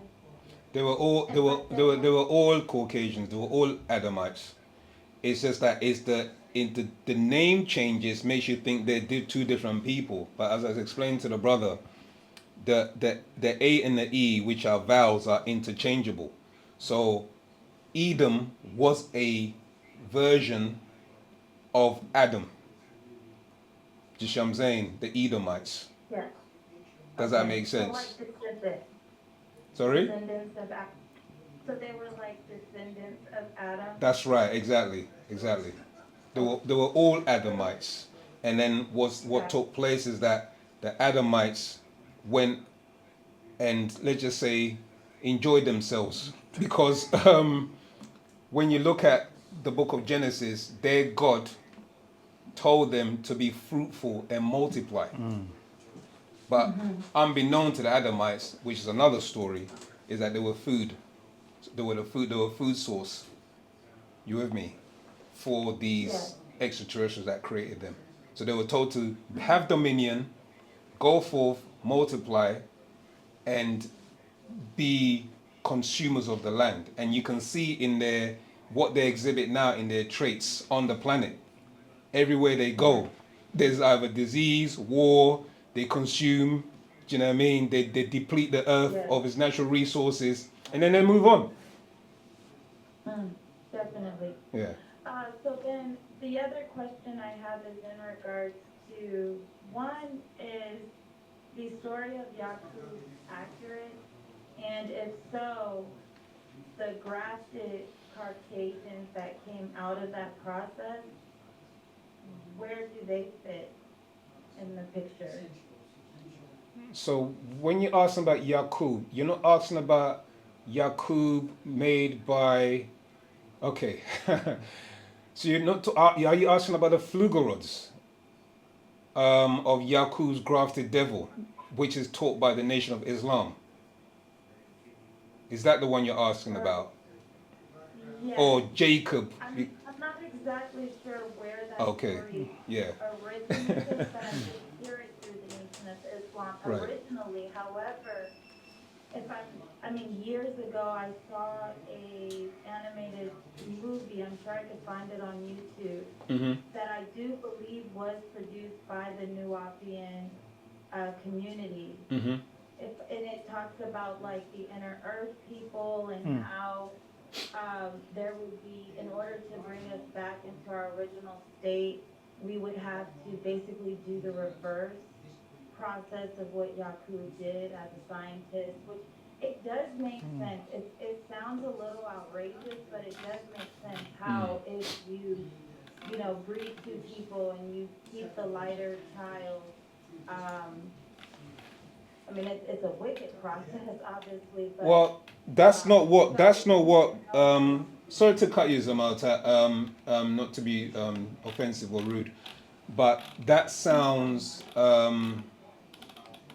more of the story of Yakub than what we as Nawapians or Sabians would do in order to reverse that process. You with me? What took place with Yakub and his followers that he assembled together was that they were going to create a being that was weak and wicked. You with me? So that he could prove that he was a scientist and a god to them. So remember we were reading about the Hindus, and when I read, I'll read again from verse 1 to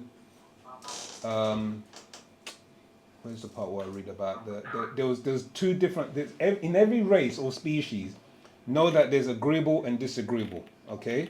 And some of them can be very demonic. So some of these Hindu scientists that were with Yakub, they were very demonic and wicked by nature. So they grafted out of them that evil and wicked gene. You see what I'm saying? So the process of killing one, then letting the other one live, that would have been a practice that was done by them. But if you're practicing the true science of eugenics, that's what it's referred to as eugenics.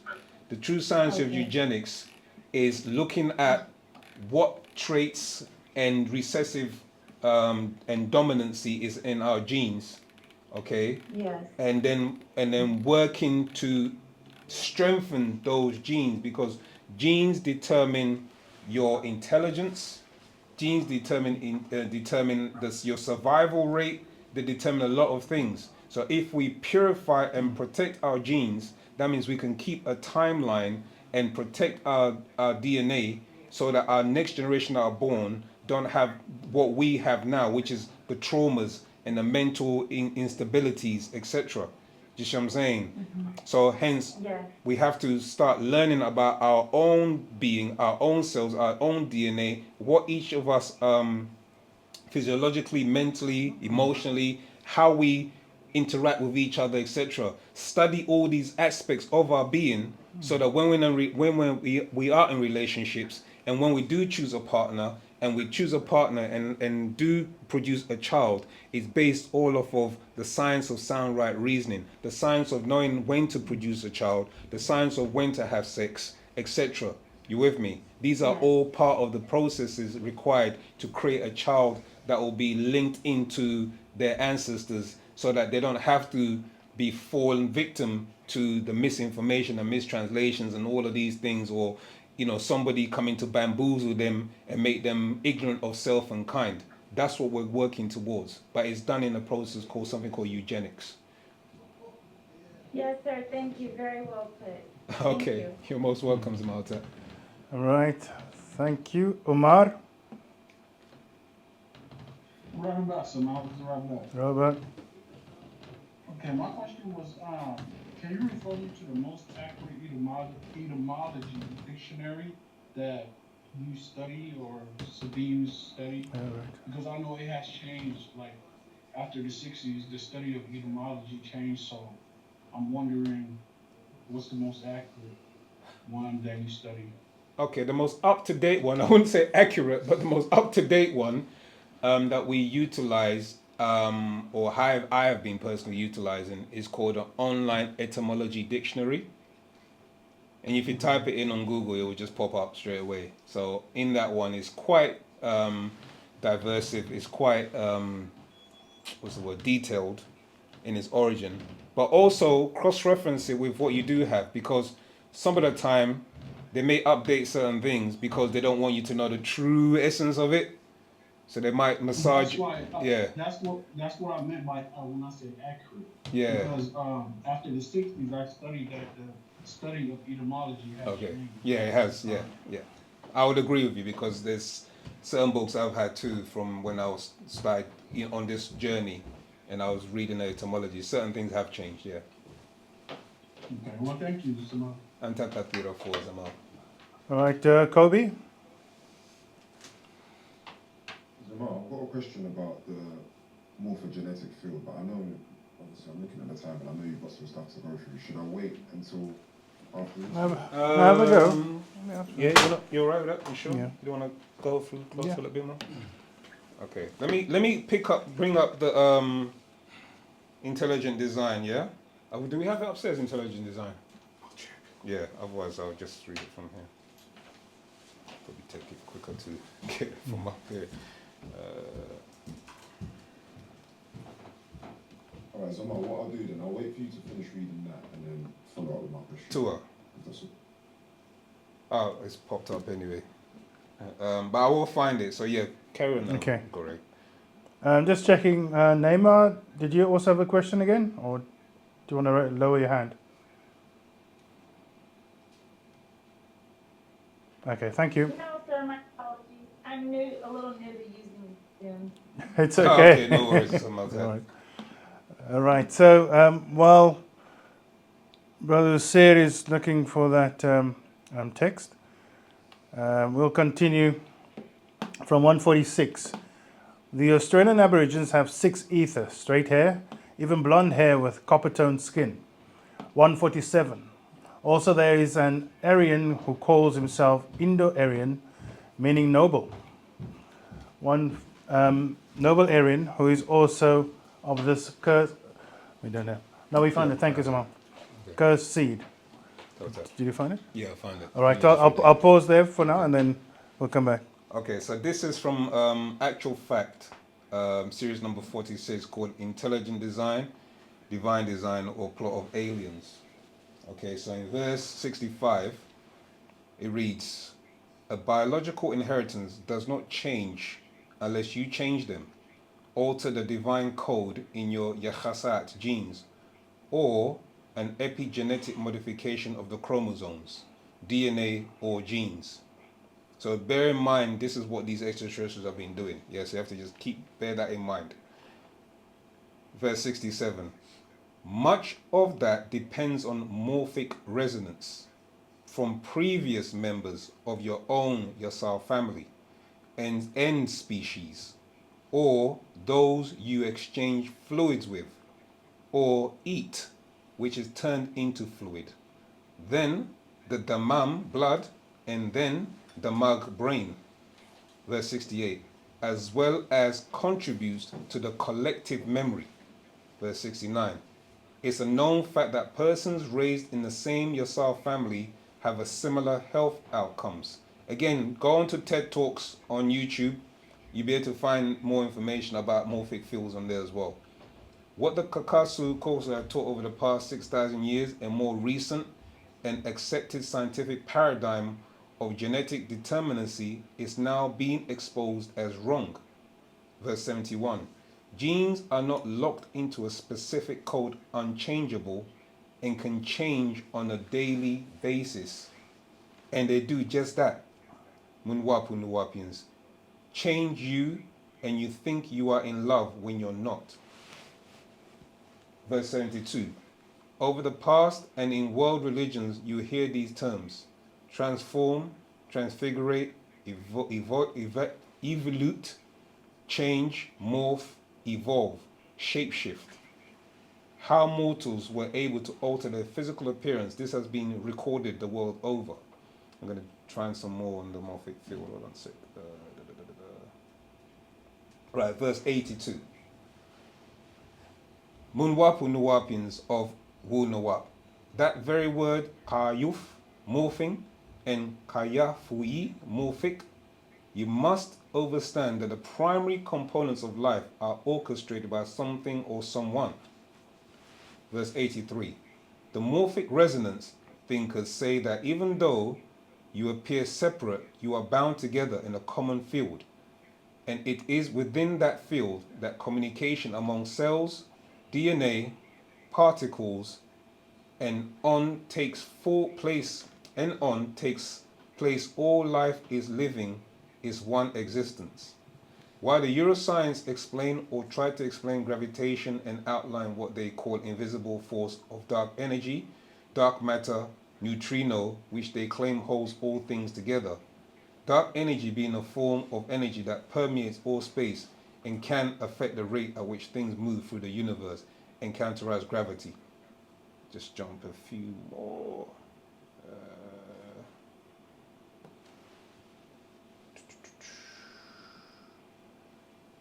Right. So, verse 99. So, morphogenesis teaches that something imposes a pattern of organization on a field, producing specific outcomes in material things or matter, physical. These fields are not fixed, they evolve. Okay, I think that pretty much was it. Yeah, I think that's it, but there might be a few more. If oh, here you go. Yeah.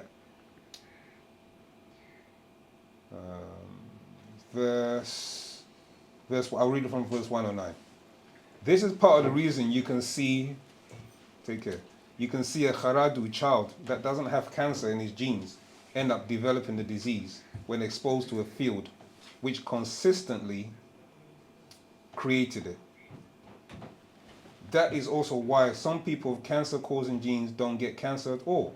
So in the Wapians, you have residence, your own personal field in your Yachasat genes, and resonant, resound, or the sounds we as Munwapu Nwapians know as C major for this Wahoo Makwan universe, F major for this Mikwak planet, and A major for your physical Khatat body. Vibrating or resonant frequencies played at once creates harmony in your hormones.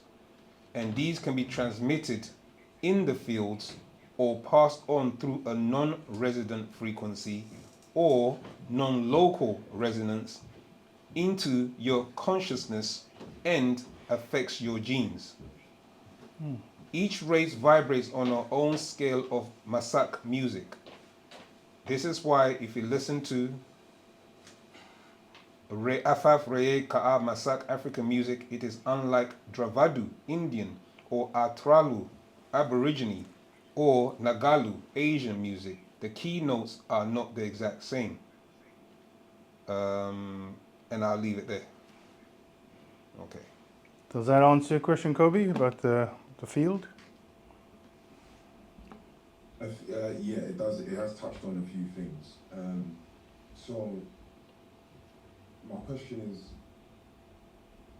when you say, I know it mentioned the genetic kiss, and when you're having a child with someone, does that bond in the genetic field also come from? Yeah, so I guess like marriage is part of that as well. Tua. Okay. So, know this: we, marriage as a form of unity or unification of two individuals goes more than just beyond the two individuals. You're marrying ancestors in your bloodline. Do you understand? And the conflict starts because some of these ancestors don't get along. yeah. You know, yeah. They may look at you one. You may look at your partner one day like, I don't like her, man. She gets on my nerves. And then there'll be another time like, man, she look good. Do you know what I mean? Yeah. All of these are at play because you have relatives in your bloodline because they're all linked into your morphic field. And they operate on your conscious level. So literally, a marriage can just it can change your whole relationship. Tua.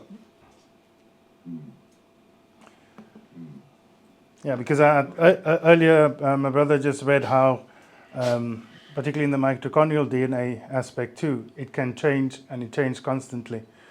And by way of that, you've got the ancestors feeding in, things change. So, I mean, marriage is one thing, a healthy or happy marriage is another thing.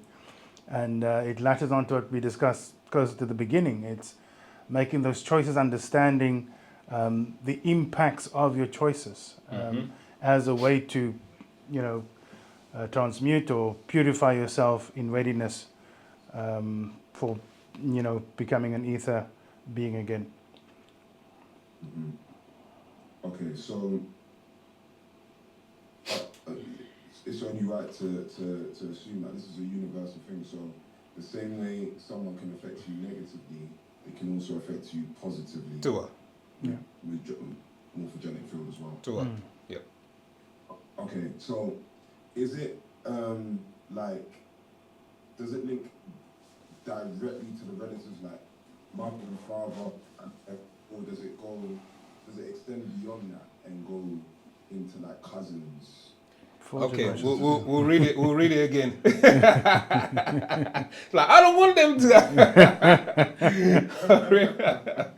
I'll read it again. Right. So you have what is called. Where is it? Okay. If I can't find it, I'll try and remember it. Not word for word. You have resident. Okay. Resonant. And you have resonant. You with me? So one is that it's your own personal field, and the other is your relatives and other family members, extended family members. So just imagine it like a rippling effect. If you drop a pebble into water, yeah, and it just ripples out. You with me? Drop a boulder in water, you're gonna get a tsunami. But but the principle is there. You know what I mean? It's a rippling effect, which is the morphic field, is a field of ripples.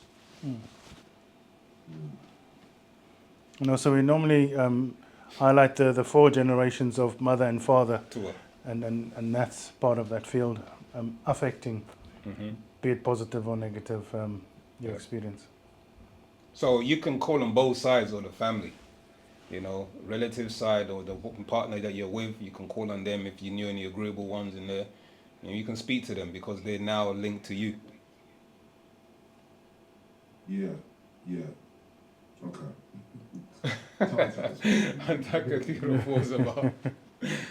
Right. Zameltat, you're burning to ask a question. But the question is so irrelevant to everything we've been speaking about so far. Am I okay to proceed? It's his class. It's Gorek's class. Absolutely. So you can ask. Right. You see how we were talking about processing in the mind of things, and it's not necessarily that you're overwhelmed, but that you're not processing the information or the energy that's being given to you. How do we go about processing if it's not within our DNA, say if we were born very agreeable in a way, and we had a very empathetic nature, right? How do we process how to understand disagreeable natures? I say this because part of me thinks we are supposed to understand that, and the reason why Parnababya Stick a Noon... pin. You can be totally agreeable, but there's always 180 and 180. Tour. There's always going to be 180 and 180. Tour. It's where you lean. Tour. You understand? Because there's a balance, Tour. which makes the 360. Exactly, and that's what I was going to say in terms of Parnababya Noon is so balanced that even if disagreeable beings are around him, he doesn't freak out. That makes sense. In the same way that we would, in the sense of like, oh my gosh, what's wrong with you? Why are you acting like this? Yeah. Like, he has a very understanding nature of, I know why you're like this and I know how to fix you. Yeah, that's why he was sent. But how do we get to the point of processing information or processing energy to be able to see that and go, I know what the problem is and I know how to deal with that? I think if it comes down to sound right reasoning, right? There you go. We tap into the global mind. Yeah, It's a global mind. Yeah. That's Global our mind. yeah. So we have information, and let's also not forget we've got our ancestors and our instinct. So when you go, again, in terms of processing, I'm just utilizing going into a quiet space, allowing the information to filter through, almost like having a conversation with yourself.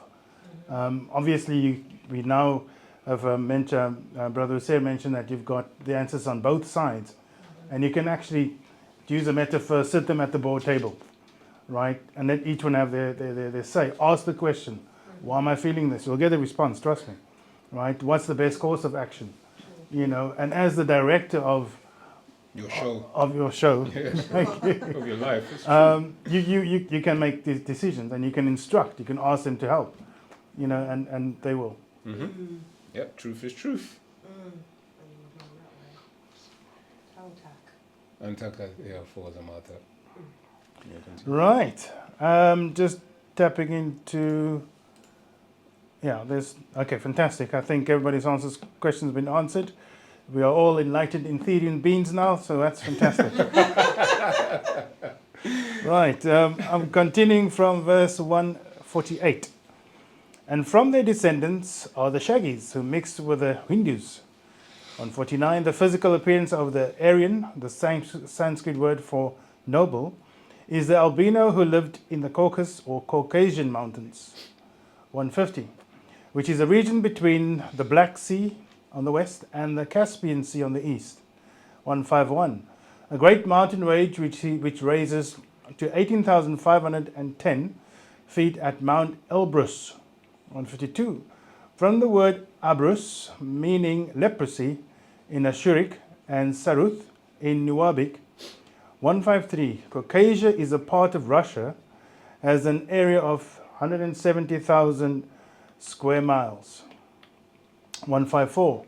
The Greek named it Caucasia, which is the home of the Flugeroids, as they are called in Almany, or what is called Germany today. And the original name is Halabians, or Hulub, which is to distinguish themselves from the descendants of Labana, Canaan, the Caucasians. Right? 155. Caucasian, deteriorating Asiatics. 156. Elbrus, or home of those Abras beings, lepers of the mountains, are also called the sons of Canaan. 157. Thus the term abracadabra, a mystical word, has used in incantations or in a charm to ward off disease. 158. Originally said abras cadaver, used to mean the bodies of lepers. 159. These sons of Canaan are those which the tribe of Amorite, meaning mountain dwellers, come from. 160. Elbrus housed the ancient volcano formed during the Tertiary period. The periods are broken up into epochs of unequal duration. The Paleocene, Eocene, Oligocene, Miocene, and Pliocene. 161. It has two cones rising to 18,500 feet, 510 feet, and the other cone is 18,481 feet, where the glaciers feed the Cuban, Malka, and Baxan rivers. 163. These mountain peaks, where the volcanoes got their name from the Vulcans, who were of Maldek. 164. While inhabiting these mountains, they incurred difficulties in reproducing due to the lack of salt in their bodies. 165. These cavern-dwelling beings came out of the mountains dwelling with a desire to reproduce. So they were seeking melanites, for the lack of the necessary quantity of melanin in their bodies. 166. They commenced savagely raiding Nubian villages, killing the men and stealing the women. 167.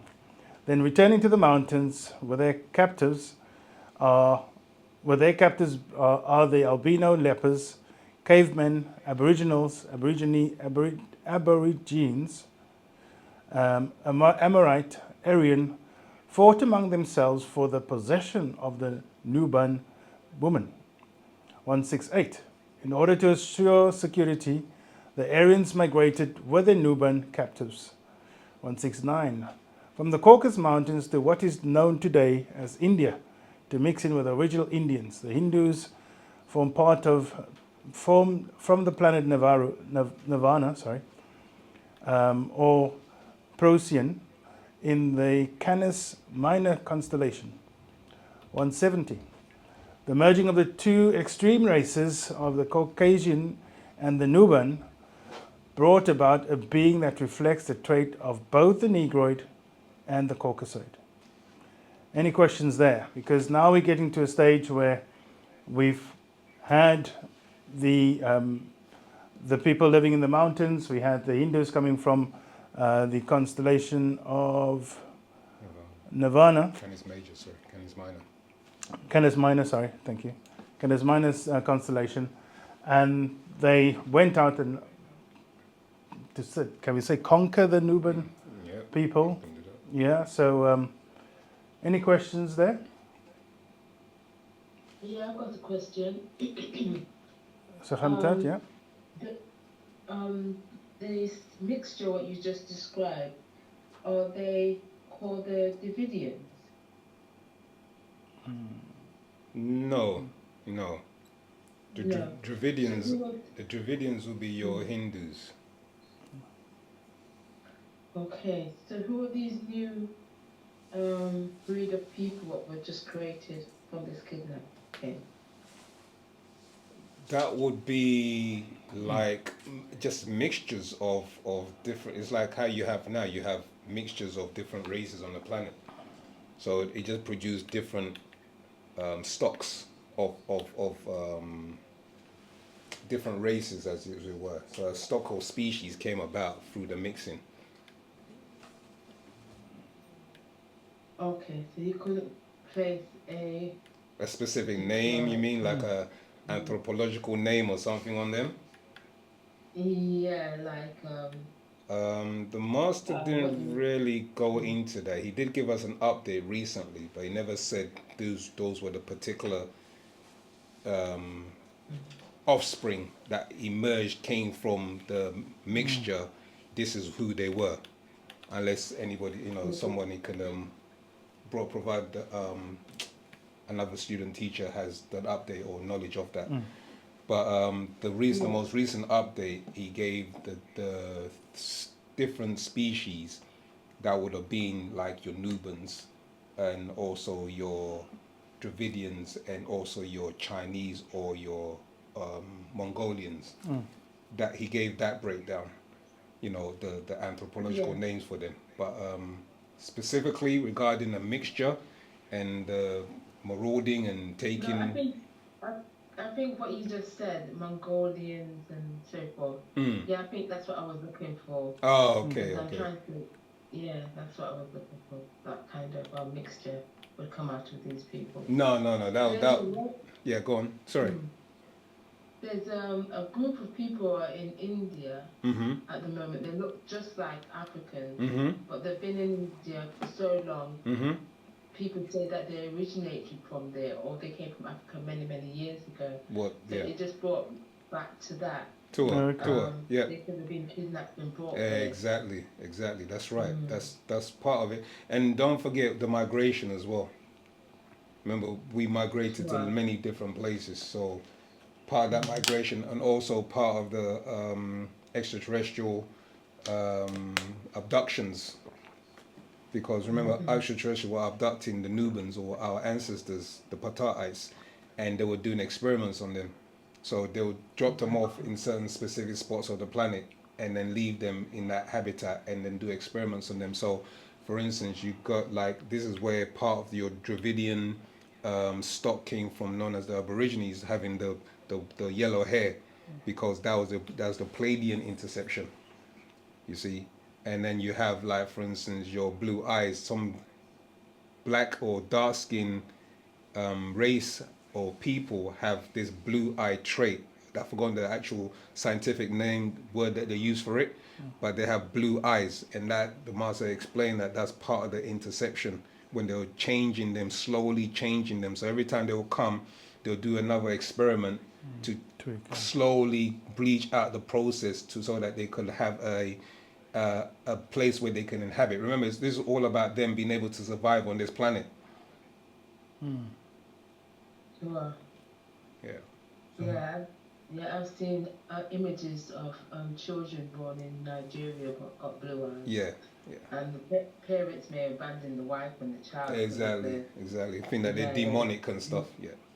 Yeah, not sure what's going on. Yeah. Thanks for the master teacher for being here, innit? Yeah, Tua Rahubat again. Rahubat. If I may just add a little bit, is that okay? Tua. Yeah, Tua. Yeah, the latest update, the Let My Words Be Known, which I think you referred to as here, part 2 and 3, goes into that, because the way the master is trying to differentiate the 3 now is just to deal with that Homo habilis and the Homo naledi. So the Homo naledi will be the brown gene of the African male, and the Homo habilis would be the female brown, and then all the Asians, as you said, the Mongolians, etc., they now all refer to as the Homo fluensis or the Denisovan. And then you have obviously the Neanderthal and the Cro-Magnon being the Caucasian, and then you have what we call the sub-races, which come out of those 3. But the genetic, what's the word I'm looking for? Throwback, that falls out in the 4th generation. So, yeah, that's.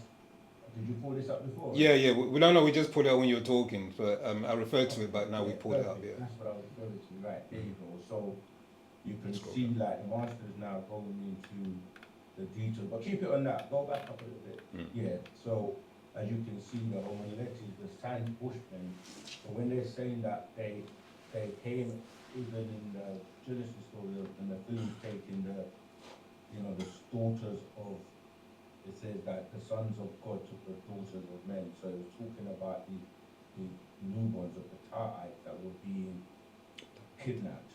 But as you can see, the word Asian goes back to the Indian mix with the Flugelrods to produce the Caucasus Asian, so you can hear the Caucasus from the Caucasus Mountain, or the dead beings with this Indian beings to give you a being that was now dark skinned but has this straight hair.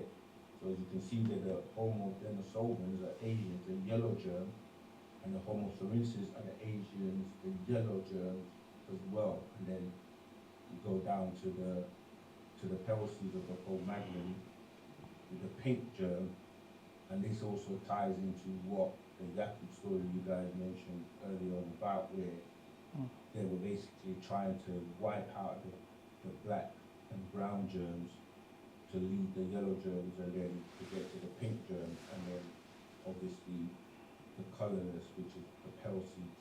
We use terms like black and white, but really the pale is the absence of that melanin. So when they say white, the word is really transparent. That's where it ties into ghost, and they always show you the ghost as being white if you look at any depictions of ghosts. So it's really going from the black germ all the way to the transparent or pale seed. So yeah, this new Let My Words Known is a very useful sort of resource, because even like you start to see the master using names like Kushan instead of people would say Kush. Such a not to get too long-winded. I'll leave it there. Right. Fantastic. Right. Let's carry on. I'll go back to 170. The merging of the two extreme races of the Caucasian and the Nubian brought about a being that reflects the traits of both the Negroid and Caucasoid. 171. So you'll find leprosy amongst the Negroids also. 172. While the texture of their hair varies from 6 to 8 ether. 173. Their features can vary. 174. The skin tone can vary. 175. The nature and behavior patterns can also vary. 176. The war between the man called the black man, the East Indian, and the man called white, the pale man, or European, is not your war, Nubian. 177. It is war between man and mankind. Yet you are deities, you are more than men. 178. Their practices led to fear and intimidation, which in turn give birth to another kind of worship reincarnation over exaggerated discipline called yoga and Patma Yoga, where one emulates deformed beings. 179. Or piercing at the sun until they can no longer see, or fast until the poisons overcome their bodies. And they call this foolishness perfection. 180. This is the mother of religious disciplines. What fools these mortals be. 181. They teach you to worship in fear of your deity, but not out of sincere love of your deities. 182. They set up their empire in the land of Nod, ruled by Nudimud, also known as Enki. Some called him Merlin, the magician. 183. When the disagreeable Avatara came down from Nirvana to the Idiglat Furatu, Tigris Euphrates, clear water, they set up Ur, the land of fire worship. 184. The language they spoke was Sanskrit, later called Hindi, and then it mixed and became Urdu. They moved the worst of demons to a city which became known as Ur in Chaldea. From this incident came the original of which Enkidu, the shaggy one, descended. He lived with and had sexual intercourse with a as a bestiologist, which all the beasts of the outer field. 186. The Indus descendants mixed in with the Enosite women of the Dogon tribes who produced the Kuthites, which is also the tribe of Atum and Lilith, who are the parents of Cadmon, also known as Adam, the disagreeable Adamite.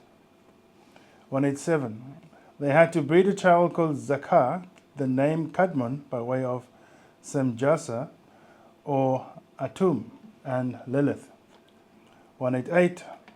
The rulers of the mortals in that land, who were of mixed tribe from the 300 Anaki, that followed Enki. 189. Those Hindu Aluhum Anaki who took Kishite, also called Kushite or Enosites woman, from Sode, the outer field of the Dogon tribe, and they raped them. When these beings came and raped the woman, they told them that they were called Nomus, and that they came from the star Sirius. However, they came from a star with one active planet called Nirvana, home of those original Hindus. I'll pause there. And I think it's just interesting how the manipulation started way back, thousands of years ago, and we're still experiencing the impact of those lies, as it were. I mean, we also now know how the Adamites are still active in basically doing the same as then, and that's why it's upon us now, during this new season, sun cycle, New season, still a season. to prepare us for that elevation. I'll open up for questions now. We're in the last 10 minutes, and then we can take it from there. Any questions on Zoom? Did we have any action or activity on Clubhouse I think today? most Clubhouse came over to. Fantastic. Yeah. Right, Kobe, do you want to unmute and ask a question, please? Yes, Amar. So, I've seen it been said a few times. The Kuthites, so not Kushites, Kuthites. Mm-hmm. Who were the Kuthites? I believe it was the tribe of Atum and Lilith. Mm-hmm. You want to read it? Yeah, I mean, it's right here in 186. The Hindus' descendants mixed in with the Enosite woman of the Dogon tribes who produced the Kuthites, which is also a tribe of Adam as such, which is disagreeable. Remember, we have to make a point here that when you're saying Adam, you're saying of the soil, earth. So anyone that walks on this planet is Adam in that sense. But when you're dealing with a particular tribe and graftation, you're referring to the Adamite, you with me, who are a nation of earthlings that were specifically chosen and grafted. Yeah? So Adam would have been an appellation or an added attribution to anyone who came from that source, as it were. Yeah, so these Adamites, even though you're reading Adam here, Adam there, and you're thinking is that one being, that, you know, you're talking about different times where that word was used. Does that make sense? Sure. Yeah. It's just like you having your surname, and then further down the line, your relatives are still using that name. Okay. Total. Okay. Jose or Jose, you want to unmute and ask a question, please?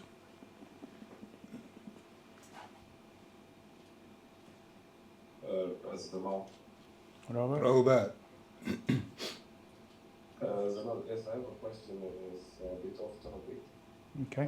But my question is, what practices can one apply to have unshakable focus on projecting the future intentionally? Can you say that again, Zamal, Yeah, just please? a bit louder, Zamal. Yes, what are the practices that can one apply to have unshakable focus on projecting the future intentionally? Okay. On projecting the future intentionally. So are we talking manifestation here? Yes. Okay. Well, in that case, I think if you want to get sharp in something, you need to practice it. And to improve your focus, you need to focus. So that includes practices like meditation. That includes practices like fasting, because during fasting your body goes through different processes, and it requires you to come back to the original thought or ideal plan, and that will keep you focused, but ultimately it reinforces focus. Yeah, definitely all of those above, and to employ mindfulness and something known as I don't know if you ever heard of a vision board. You ever heard of a vision board? Jose, you there? Yeah, it's fine, I'm out. Oh, okay. Just checking. That's the intention. Tour, yeah. So a vision board is a very hands-on kind of tool where wherever you want to manifest, you also, because it's a kind of like a loop back, making a loop, feedback loop, where what you see is also what you're going to manifest. Do you see what I'm saying? So you're conditioning the subconscious, to also propel these into your mind's eye and develop it, which will then project it into the universe, and the universe, being a field of energy, will manifest that in time. So it's literally having a vision board as one way of doing it. You have a vision board of your dream house, your journey, where you want to be, etc. And there's another one called mind mapping, where you can actually use a tool. There's an actual app or thing where you can actually put the information into a mind map, starting with you in the center, and these are what you want to be doing in this amount of years, etc. So mind mapping, vision board, mindfulness, meditation, positive thinking, these are all, it's not just a one fit job, but it's like, different things, different processes, different steps. Yeah, so if I may just add a quick one, Brother Hussein mentioned it, but it's that emotion, it's the energy in motion that's also vital. And I think depending on your daily practice, we do the affirmations at 9, 3 and 9. So again, you can utilize that space since you're in that practice to run that movie, as it were, of what you want, adding the emotions. And then obviously when you wake up, you've got the vision board that pings back to you that image. So it's just subtly reinforcing it at various levels. Rahubat. Rahubat Zamal Tui. The Zamal Jose mentioned about the future. Doesn't the future already exist? Tua. 100%. 100%. So is the vision about what already exists, but you have to work towards it. So it's all about work, because you can have a vision. It's like you're saying, and you can have water, a bucket full of water, and take a horse, but you can't make it drink. Do you know what I mean? So you have to work towards that vision, even though you have projected it and it's in the future, it's in that morphic field, but it's also the work involved. Yeah, and if I may, I think also just in addition to that, the work that you do includes assuming it's done, because you have all these variations, infinite possibilities or variations of this moment. This moment I could be standing here with a red,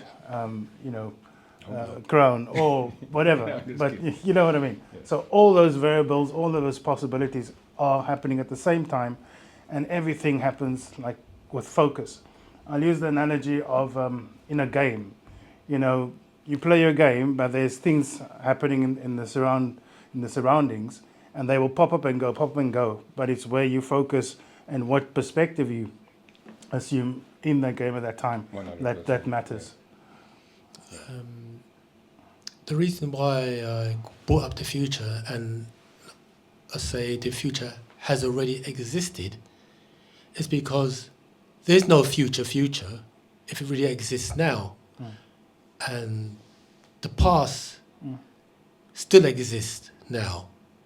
So the brother now, when he mentions about the future, is he really saying in essence moving to another frequency and accessing that timeline on another frequency right now, if you understand what I'm saying. Meaning that the Master did say that the future has already happened and the past is still happening.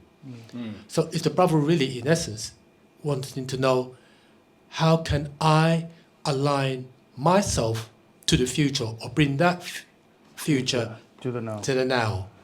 Well, in that case, I would say that aligns with the brother understanding, Jose understanding what he wants, being very clear, being very detailed. I mean, to use the example of the mind map, if it's manifesting a house, you know, how big the house is, where the house is, the color of the house, what furniture is in it, what different finishing is in it.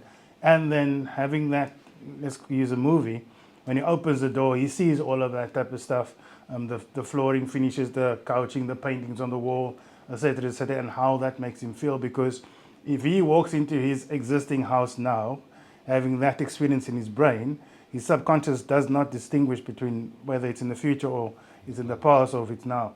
And then the, what do you call it, the aspects of the universe will align or reconfigure itself to the point where that actually happens. For example, he may win the lottery, or a relative may donate that said exact house to him, or whatever the case may be.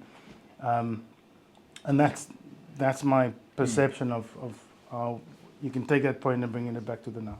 So in essence, what you're saying is, the more clearer his visualization, the quicker the manifestation. Absolutely. Absolutely. And the persistence in that, holding that frequency for that matter. I'll give an example. Partner Babi Yanun had an old lecture. It's called The Mind's Eye. And he was trying to, when they bought Bushwick Avenue, as an example, and to build a temple from nothing, he explained about how the mind's eye works and what thoughts are, etc. And just like the analogy that Gore gave, is that if I ask two people, give me how a clock works, and the person says, well, he has a face on it and it just goes tick-tock, tick-tock. Then you ask the second person, is like, well, the clock works because it has intricate dials and it has cogs and wheels and things like that. That person is being specific, is being visualizing exactly how something is working. So that in itself is very vivid. And that again goes back to a child. A child has vivid imagination. Do you get what I'm saying? They can tell you exactly what they want because they have vividity. It's when we get older then we lose that kind of vivid ideas, etc. So yeah. And just also to latch on to what my brother is saying, in terms of that exact example, that also reflects intelligence, because if you look at something and say the watch and the clock is just two arms and a face, it's got numbers on it, that's one level of intelligence. But understanding, saying it's a clock, it's got this gold frame, it's got a see-through glass, it's got these dials, etc., etc. It reinforces the level of intelligence and the creativity that goes with it, and that obviously in turn comes back to the clarity and the vividness that my brother mentioned. Yeah, I remember that lecture the master gave, and he did say that with the clock, you got he ties it into two type of mindsets: the overachiever and the underachiever. Yeah. Like you said, that the more clearer your description or your vividness, you are in that category of an overachiever, and the less descriptive you are in that category of an underachiever. That's all too, because I remember that lecture. Last question, because time, we've been told time. Oh, Nadal, I didn't even clock. In terms of what you're saying, in terms of that visualization, would therefore it be beneficial for you to have counter visualizations so that you can visualize the entire scope of options? So, for example, there's like different types of fate. I thought I might be wrong, but I thought I would ask anyway. No. You're not wrong. It's wrong, It's counterproductive. Yeah. Because what happens is, remember, it's a subconscious mind, isn't it? You're putting this into your subconscious mind. And your subconscious mind plays out. So the subconscious mind is like a bit like a computer. If you feed it information is going to regurgitate all those counterproductive things into, and that will lead to confusion. Unnecessarily.